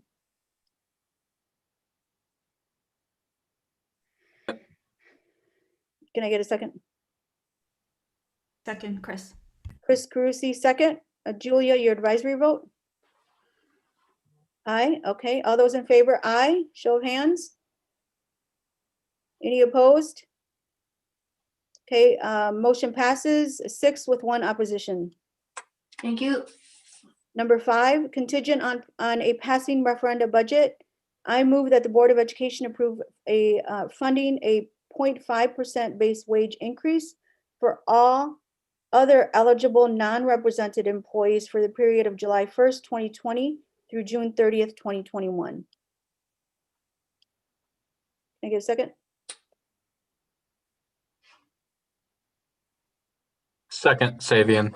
Savion, second. Julia, your advisory vote? Aye. Aye. All those in favor, aye. Any opposed? Okay, 1. A motion passes 6 and 1 opposition. Thank you. Nikki, okay. All right, so next. First, we'll be voting on the board's base budget or the budget that would be in place should the current referenda on the November 3rd ballot not pass. Okay, so we are voting on the board's base budget or the budget that would be in place should the current referenda on the November 3rd ballot not pass. Okay, so motion 1A, I move that the board approve and adopt the 2020-21 budget as presented in the materials for the October 26, 2020 regular meeting in the following amounts. Total revenue of all funds, net of inter-fund transfers, $471,415,177. Total expenditures for all funds, net of inter-fund transfers, $478,914,041. Can I get a second? Second, Chris. And can I request that we have discussion before we vote? Chris Carusi, second, and discussion. Chris Carusi. Thanks. So I just want to, throw in my personal opinions, not as operations work group, but just as a board member, that this is, this is not a budget that I love, but it's a budget that I think are forced to have as a result of a lot of circumstances that are outside of our control. I really wish that we could be doing more to compensate our educators. However, not so much in this fiscal year, but in the coming fiscal year, we could be facing a perfect storm of reduced equalized property values in the city, continued lower attendance, or maybe slightly better, or not attendance, enrollment, or slightly better enrollment, which will really hurt our enrollment averages. And we could see decreased per pupil revenue from the state. And if all of those things fall into place, we will be facing an excruciatingly hard budget if we don't pass, or if voters do not approve the operating referendum that is on the ballot right now, and a very difficult budget even with an operating referendum in place. And I think I speak for everybody when I say that I think we all wish we could be doing more for our staff right now. And if we don't face that perfect storm in the coming fiscal year, I do hope that we are able to come back and do more for our staff in the next budget. In this current budget, not in the budget, but in this current year, I hope we can do more to focus on working conditions for our staff. Before Act 10, that was something they used to be able to bargain for, and they can't anymore. They're only allowed to bargain for one thing, and that is base wage, and that's not even bargaining. So I hope as a board, we can just take it upon ourselves to do what we did tonight and look at things like waiving educator effectiveness. They can take stress off our staff without adding to the fiscal burden that we face in the next few years because of this pandemic. So I just wanted to put that on the table before we vote. Great, thank you. Ananda? Thank you so much, Chris, for directly speaking to the complication of our decision tonight. We said this before. We were here last year and we said, we need a better budget process. We need a budget process that humanize our educators, and we needed to make sure that our educators fully know that they are undoubtedly supported by all of us. And you know, we are saying that we do support them, and we are not. The decisions that we're making today are the least worst decision that we can make from a budgetary perspective. We are trying to not, you know, we're trying to prevent layoffs. We're trying to make sure that our budget is balanced. We're trying to make sure that folks feel that there is a sense of stability in our district, despite the fact that there's so many forces, unpredicted forces, and a pretty unexpected gloomy future in a horizon for us. So thank you so much, Chris, for speaking to that. I am fully agreement with your request for us to continue to work on, like, what does it look like, better working conditions for educators? What does it look like to support administrators and buildings to provide, you know, greater support for educators in regards to, or even in regards to the budget, making budgetary decisions that will support dual monitors, it will support, you know, additional material things to our teachers that are working from home. I know all those things matter. And then what can we as a district make sure that we are also continues to send in this message that, you know, the fact that we're not making this long-term commitment in regards to the budget to the degree that we would like to does not mean that we don't support our teacher. Quite the contrary, we are really trying to prevent a much worse outcome in a near future, and that has been a decision that I don't take light. I identify as a worker, I identify as an educator, I'm a single mom with a single income. I know what it means to, you know, to be barely making bills.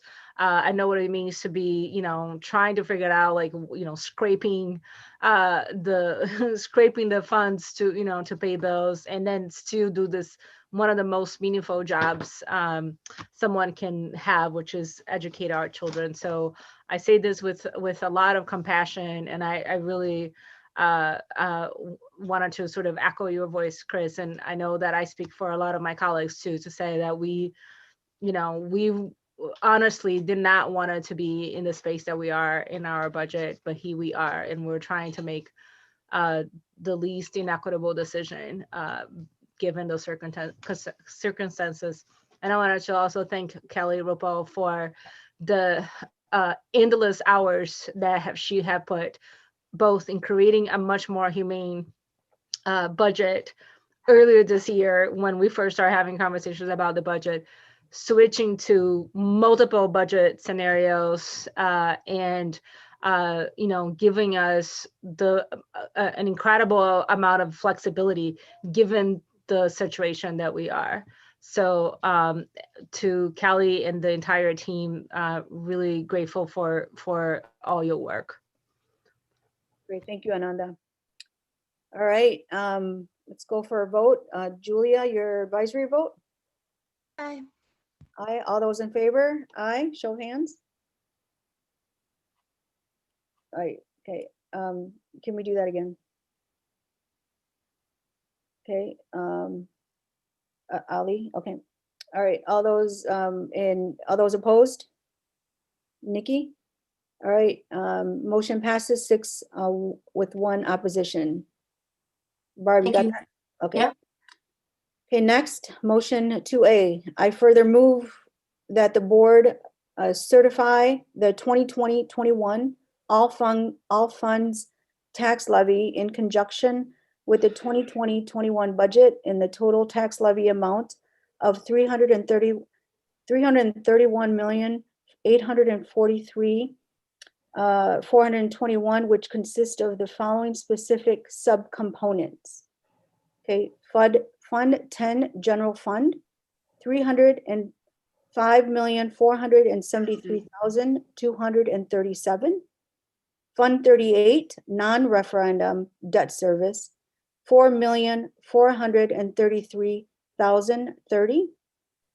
Fund 39 Referendum Approved Debt Service, $6,327,475. Next, Fund 41 Capital Expansion Fund, $5 million. Fund 80 Community Services Fund, $10,609,679, with a total tax levy $331,843,421. Can I get a second? Second, Chris. Chris Carusi, second. Discussion? Okay, Julia, your advisory vote? Aye. Aye. All those in favor? Aye. Show of hands so I can see them. Okay, any opposed? Okay, motion passes 6-1 with Nikki opposing. Thank you. Gloria, could I make a quick concluding comment? Sure. Just in conclusion, I do want to bring up the fact that I think we need to look at the fund balance at a future meeting.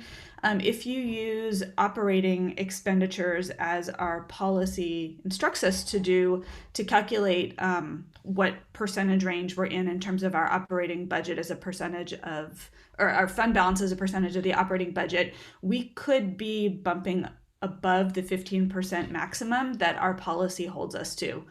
And our policy says that if that happens, the board is supposed to consider how to bring our fund balance back into alignment with that 10 to 15% range that we're supposed to keep. So I just want to get out there for future meetings and consideration that we need to be looking at fund balance and seeing if we're actually in alignment with our policy as this year goes on. Great, thank you, Chris, for bringing that up. And is that something that you can bring up in operations? Yes, that's my hope. Okay, great. Perfect. Thank you. Now we'll make a contingency motion such that if the November 3rd referenda passes, the following motions would approve submitting the following scenario to local and state agencies as our final budget and final tax levy. Okay, so this is the referenda if the referenda passes. All right, I move that the board approve and adopt the 2020-21 budget contingent on passing November 3rd referenda as presented in the materials for the October 26, 2020 regular meeting in the following amounts. Total revenue for all funds, net of inter-fund transfers, $481,649,415. Sorry, Gloria, can you read that number again, please? $489,649,415. $415. Thank you. Total expenditures of all funds, net of inter-D transfers, $495,711,279. Thank you. Okay, can I get a second on that? Second, Chris. Chris Carusi, second. Any discussion? Okay, Julia, your advisory vote? Aye. Aye. All those in favor? Show of hands. Aye. Any opposed? Okay, Ali, where are you at? Sorry, I was raising my hand for in support, not in opposition. My apologies for the delay. Okay, let's try that again. All those in favor? Aye. Show of hands. Okay, all those opposed? Chris, where are you at? I didn't see your hand. Chris, are you frozen? Uh-oh. Yeah, I think she is. Okay, she's frozen. Let's just wait a minute here.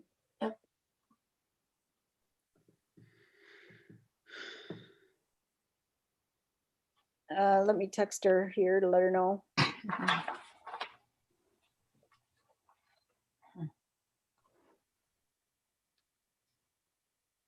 I'm calling her, Gloria. Oh, you are? Okay.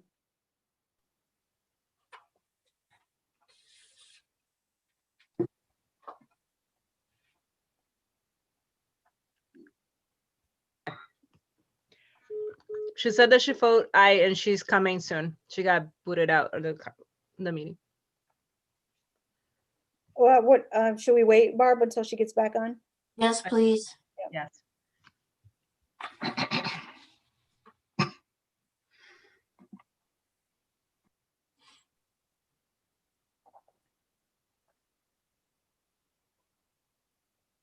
Dr. Jenkins, I want to say that every Zoom bleep now, I think about you. Wow. We're going to have this internal joke. Right. Come out of Zoom. Chris, can you hear me now? Yeah. Okay, she's coming back on. Okay. Hey, Chris, welcome back. Thanks. Sorry about that. I don't know what happened. Okay, Barb, should we just read this motion over again? No, so you can just do the vote. Go ahead. Okay, Julia, your advisory vote? Aye. Aye. All those in favor? Aye. Show of hands. Okay, any opposed? Okay, motion passes with one opposition. That's Thank you. Okay, let's see here. Next is I further move that the board certify the 2020-21 all funds tax levy contingent on a passing November 3rd referenda in conjunction with the 2020-21 budget and the total tax levy amount of $350,039,592, which consists of the following specific subcomponents. Fund 10 General Fund, 311,473,239. Did I read that right? Yeah, 311,473,239. Thank you. Fund 38 non-referenda debt service, 4,433,030. Fund 39 referendum approved debt service, 18,494,475. Fund 34 capital expansion fund, 5 million. Sorry, that's Fund 41. Fund 41 capital expansion fund, yep, 5 million. Thank you. Fund 80 community services fund, 10,638,848, with a total tax levy of 350,039,592. Can I get a second? Second, Chris. Chris Carusi, second. discussion? Julia, your advisory vote? Aye. Okay, all those in favor, aye, show of hands. Okay, any opposed? Okay, Nikki opposed, motion passes 6-1. Thank you. And I believe that completes our motions. Yay, everybody. Congratulations. Thank you all for your hard work. All right, so next we will move on to the consent agenda. I move that the Board of Education adopt and approve all the motions set forth in Section 10 of the electronic agenda prepared for the October 26, 2020 regular school board meeting, exactly as said motions are written.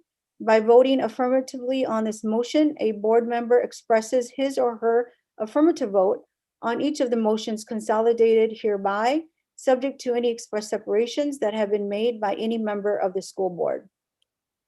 Can I get a second? Second, Ananda. Ananda, second. Okay, discussion, Separations. separations. Ananda, go ahead. 10.7, Hold on. 0.7, 10.8, 10.9, 10.9, 10.9, and 10.14. 10.14. Okay, Chris Crucy? 10.11 10.11 and 10.11 and 10.21. 10.21. Any other separations? Okay, I move to approve all the other items on the agenda besides those, besides 10.7, 10.8, 10.9, 10.14, 10.11, and 10.21. Can I get a second? Oh, we already got a second, I'm sorry. Julia, your advisory vote? Aye. Okay, all those in favor, aye, show of hands. Aye.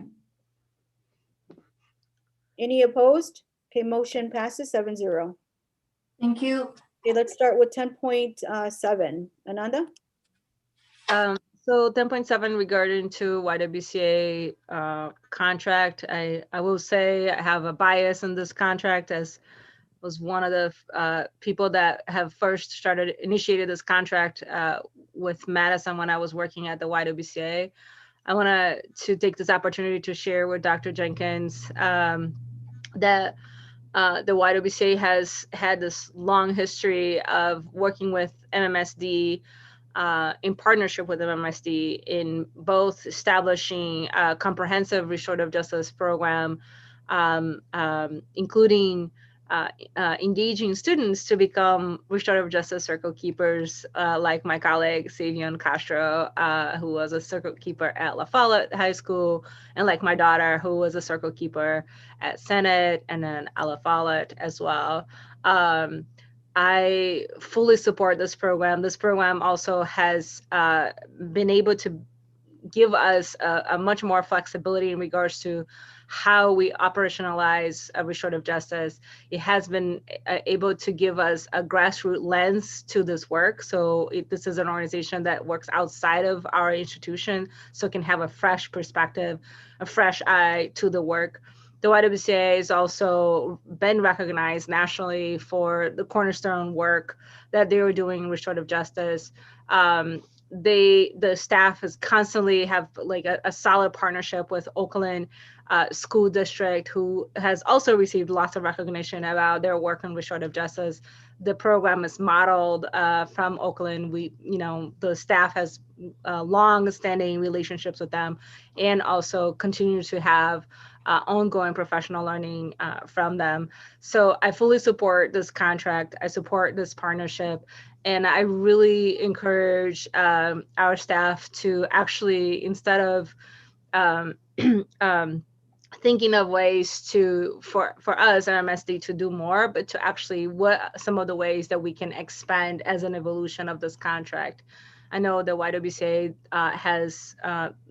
does some work inside of our schools and then does some work around trainings. But what would be this restorative justice in 2021?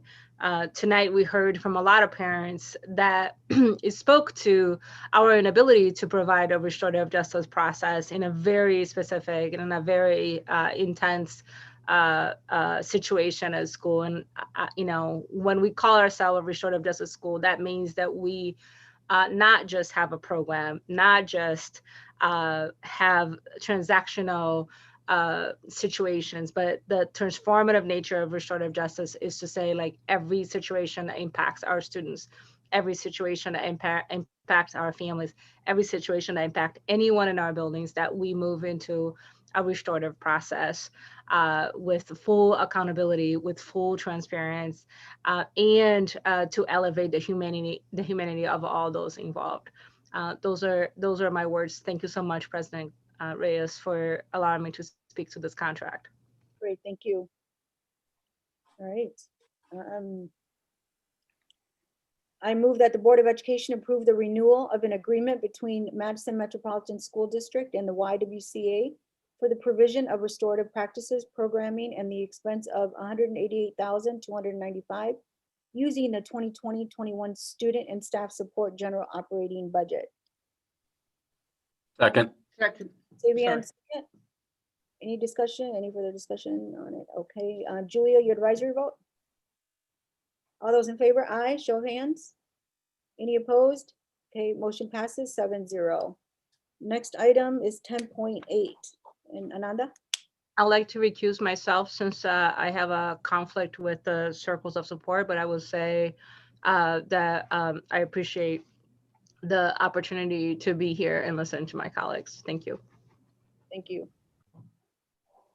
Okay, I move that the Board of Education approve entering into a contract for services with Natural Circles of Support to deliver the Circles of Support program at Jefferson, Senate, and Toki Middle Schools, and limited transition support for Thorough Elementary School in the amount of up to $50,000 from the Strategic Partnerships operating budget and $12,000 from the Student and Staff Support operating budget. Can I get a second? Second, Nikki. Nikki, second. Julia, your advisory vote? Aye. Aye. All those in favor, aye. Okay, motion. Steven, okay, it was, okay, motion passes. 6 with 1 recusal. Thank you. All right. 10.9. Yeah, I just wanted to equally express gratitude to the Dane County Time Bank, who has also been instrumental in doing the work around restorative justice, engaging with our young people at the high school level, making sure that they are making connections with students outside of the schools, the school building, making sure that things are happening in our community are handled in a way that is through the lens of community restoration. So I wanted to just elevate this contract to say that our partners that do restorative justice work have been continues to do that work amid COVID, amid the Zoom virtual presence, and have been providing continued support to our young people and making sure that they feel that our community are not continues to pushing them out, that they feel a greater sense of belonging in our school buildings and in our community in general. Thank you, President Grace. Great, thank you, Ananda. All right, that was 10.9.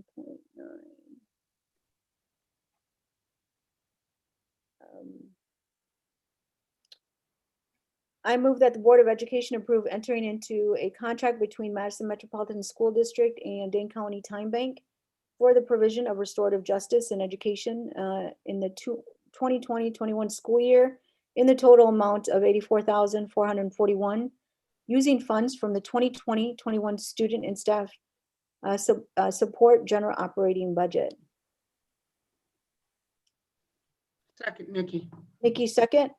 Julia, your advisory vote? Aye. Aye. All those in favor? Aye. Show of hands. Any opposed? Okay, motion passes 7-0. Next, 10.14. I'm sorry, I gotta clarify that. Ananda, were you recused from that last one? No, I voted yes. Thank you very much. Thank you. 10.14. Ananda?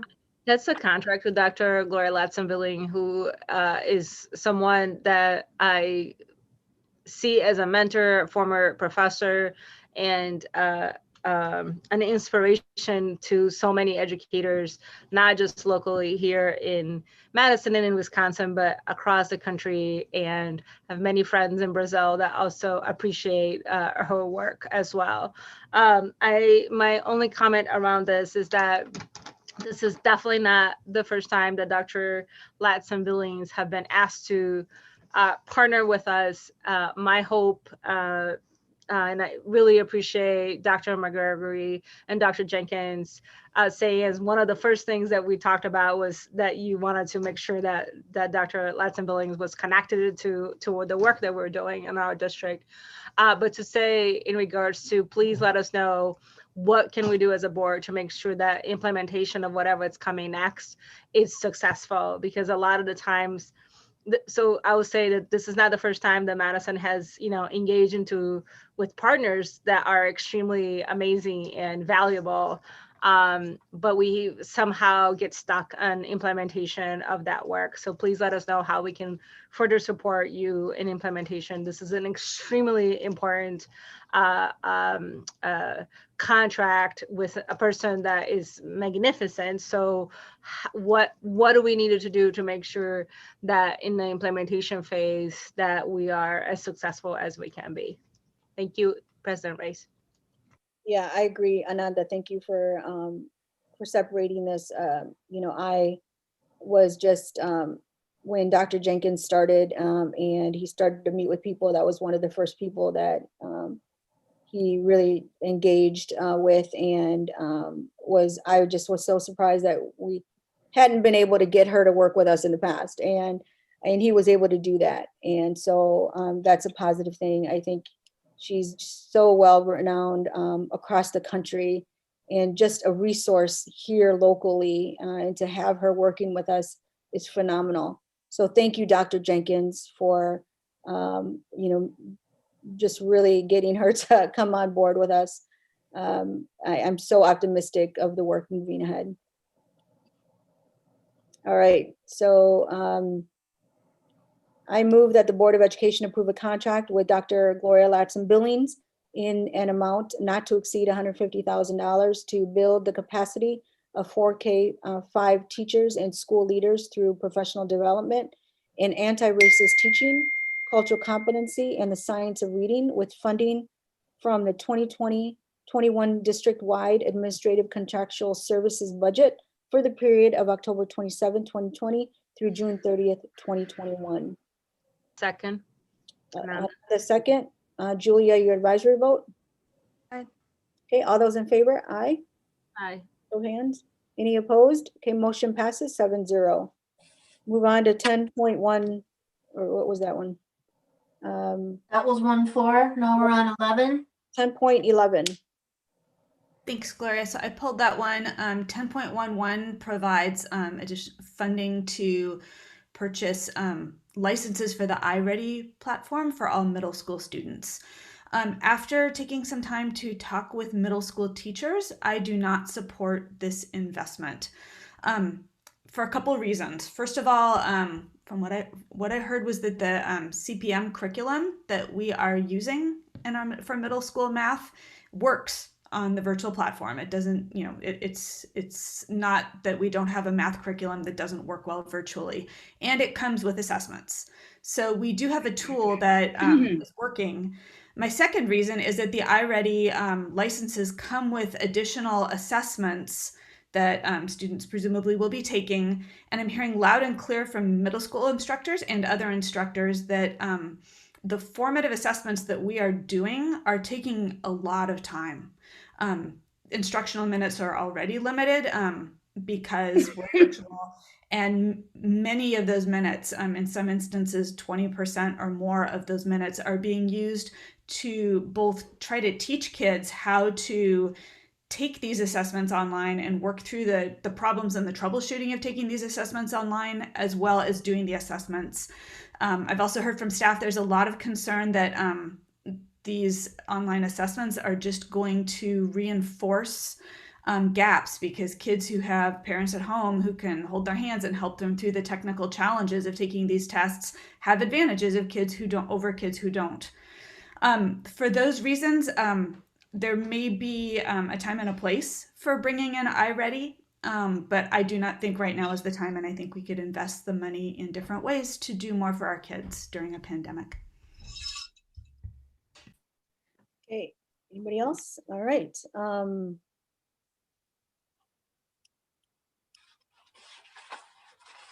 I move that the Board of Education approve the purchase of iReady in the total of $43,340 for a one-year license to support the core component of hybrid and virtual learning for math middle schools with funding from the 2020-21 curriculum and instruction CRLM budget. Second, can I get a second? Second. And on the second, Julia, your advisory vote? Aye, all those in favor, aye, show of hands. Okay, Christina, you look confused. Yeah, well, I was just wondering if we need to have someone from the staff clarify what this assessment is being used for, and from that perspective. Is that a good idea before we vote on it? Sure, do we have staff here that can answer, Dr. Jenkins? Okay. We do. Lisa's there. There she goes. She just popped. There she is. Hi, good evening. The iReady licenses are being used at the middle school level. That is correct. They're being used with different groups of students, including students who are English language learners. Some of our advanced learners are using this to get their content delivered, and also some of our students with disabilities are. The assessments within our iReady are adaptive, so they adapt to the learning that's happening on the virtual platform. And I know that teachers are using this as part of their core resource in middle school. And if there is, I would just, Chris, if there is if there's somewhere that I can provide some support for teachers, or if you're hearing from someone that there's overlap in assessments, I would like to know where that is so that we can reach out and help them, because we worked really hard to not duplicate assessments, particularly at middle school. So happy to reach out sometime this week to support those folks as well. Mm-hmm. Thank you, Lisa.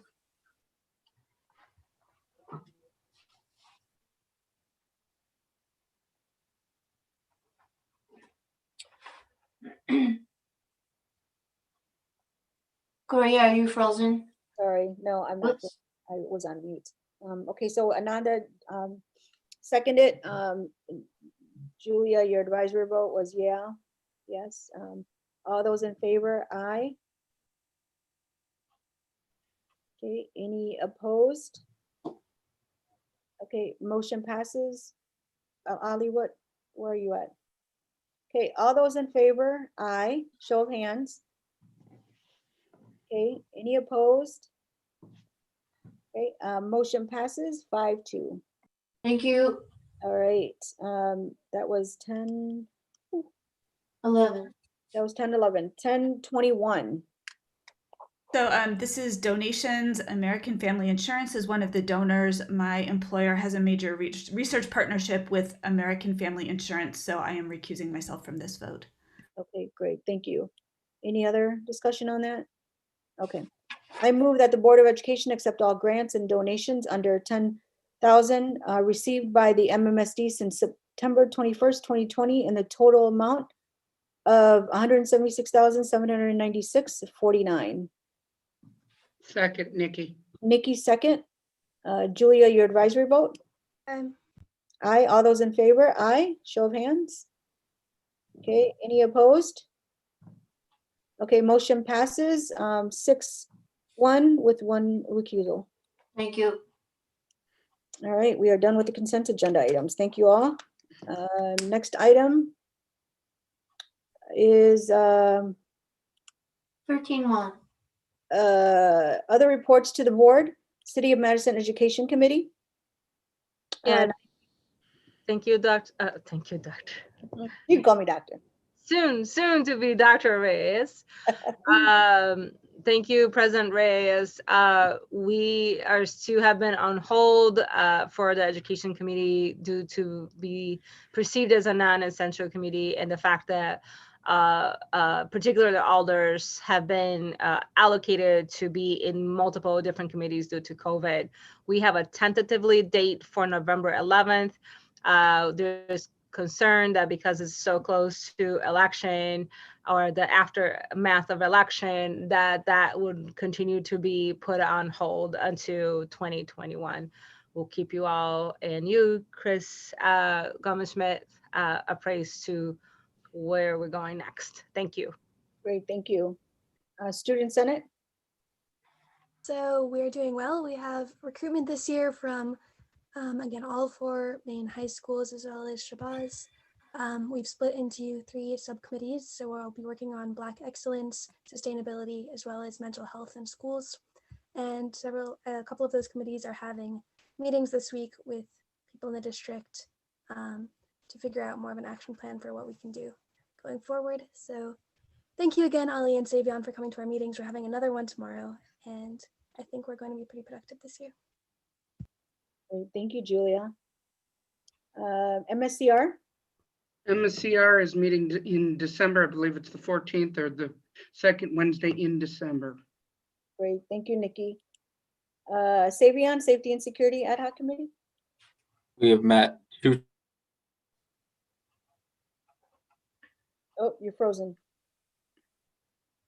Oh, there he is.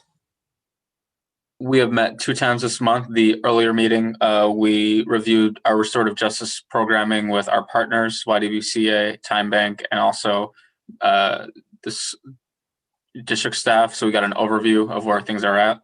The second meeting, we heard from school level leaders, La Follette, Memorial, East, and around what restorative justice looks like in their school, where they envision it going, and how they think we can get there. Our next meeting is November. Recommendations for the board to consider. You froze up. When's the next date? November 5th. Okay. Great. Thank you, Savion. Update from the Citizens Naming Committee regarding proposals to rename Falk Elementary School. Is that Dr. Jenkins or who's doing that It's one? Mike Herding. Mike?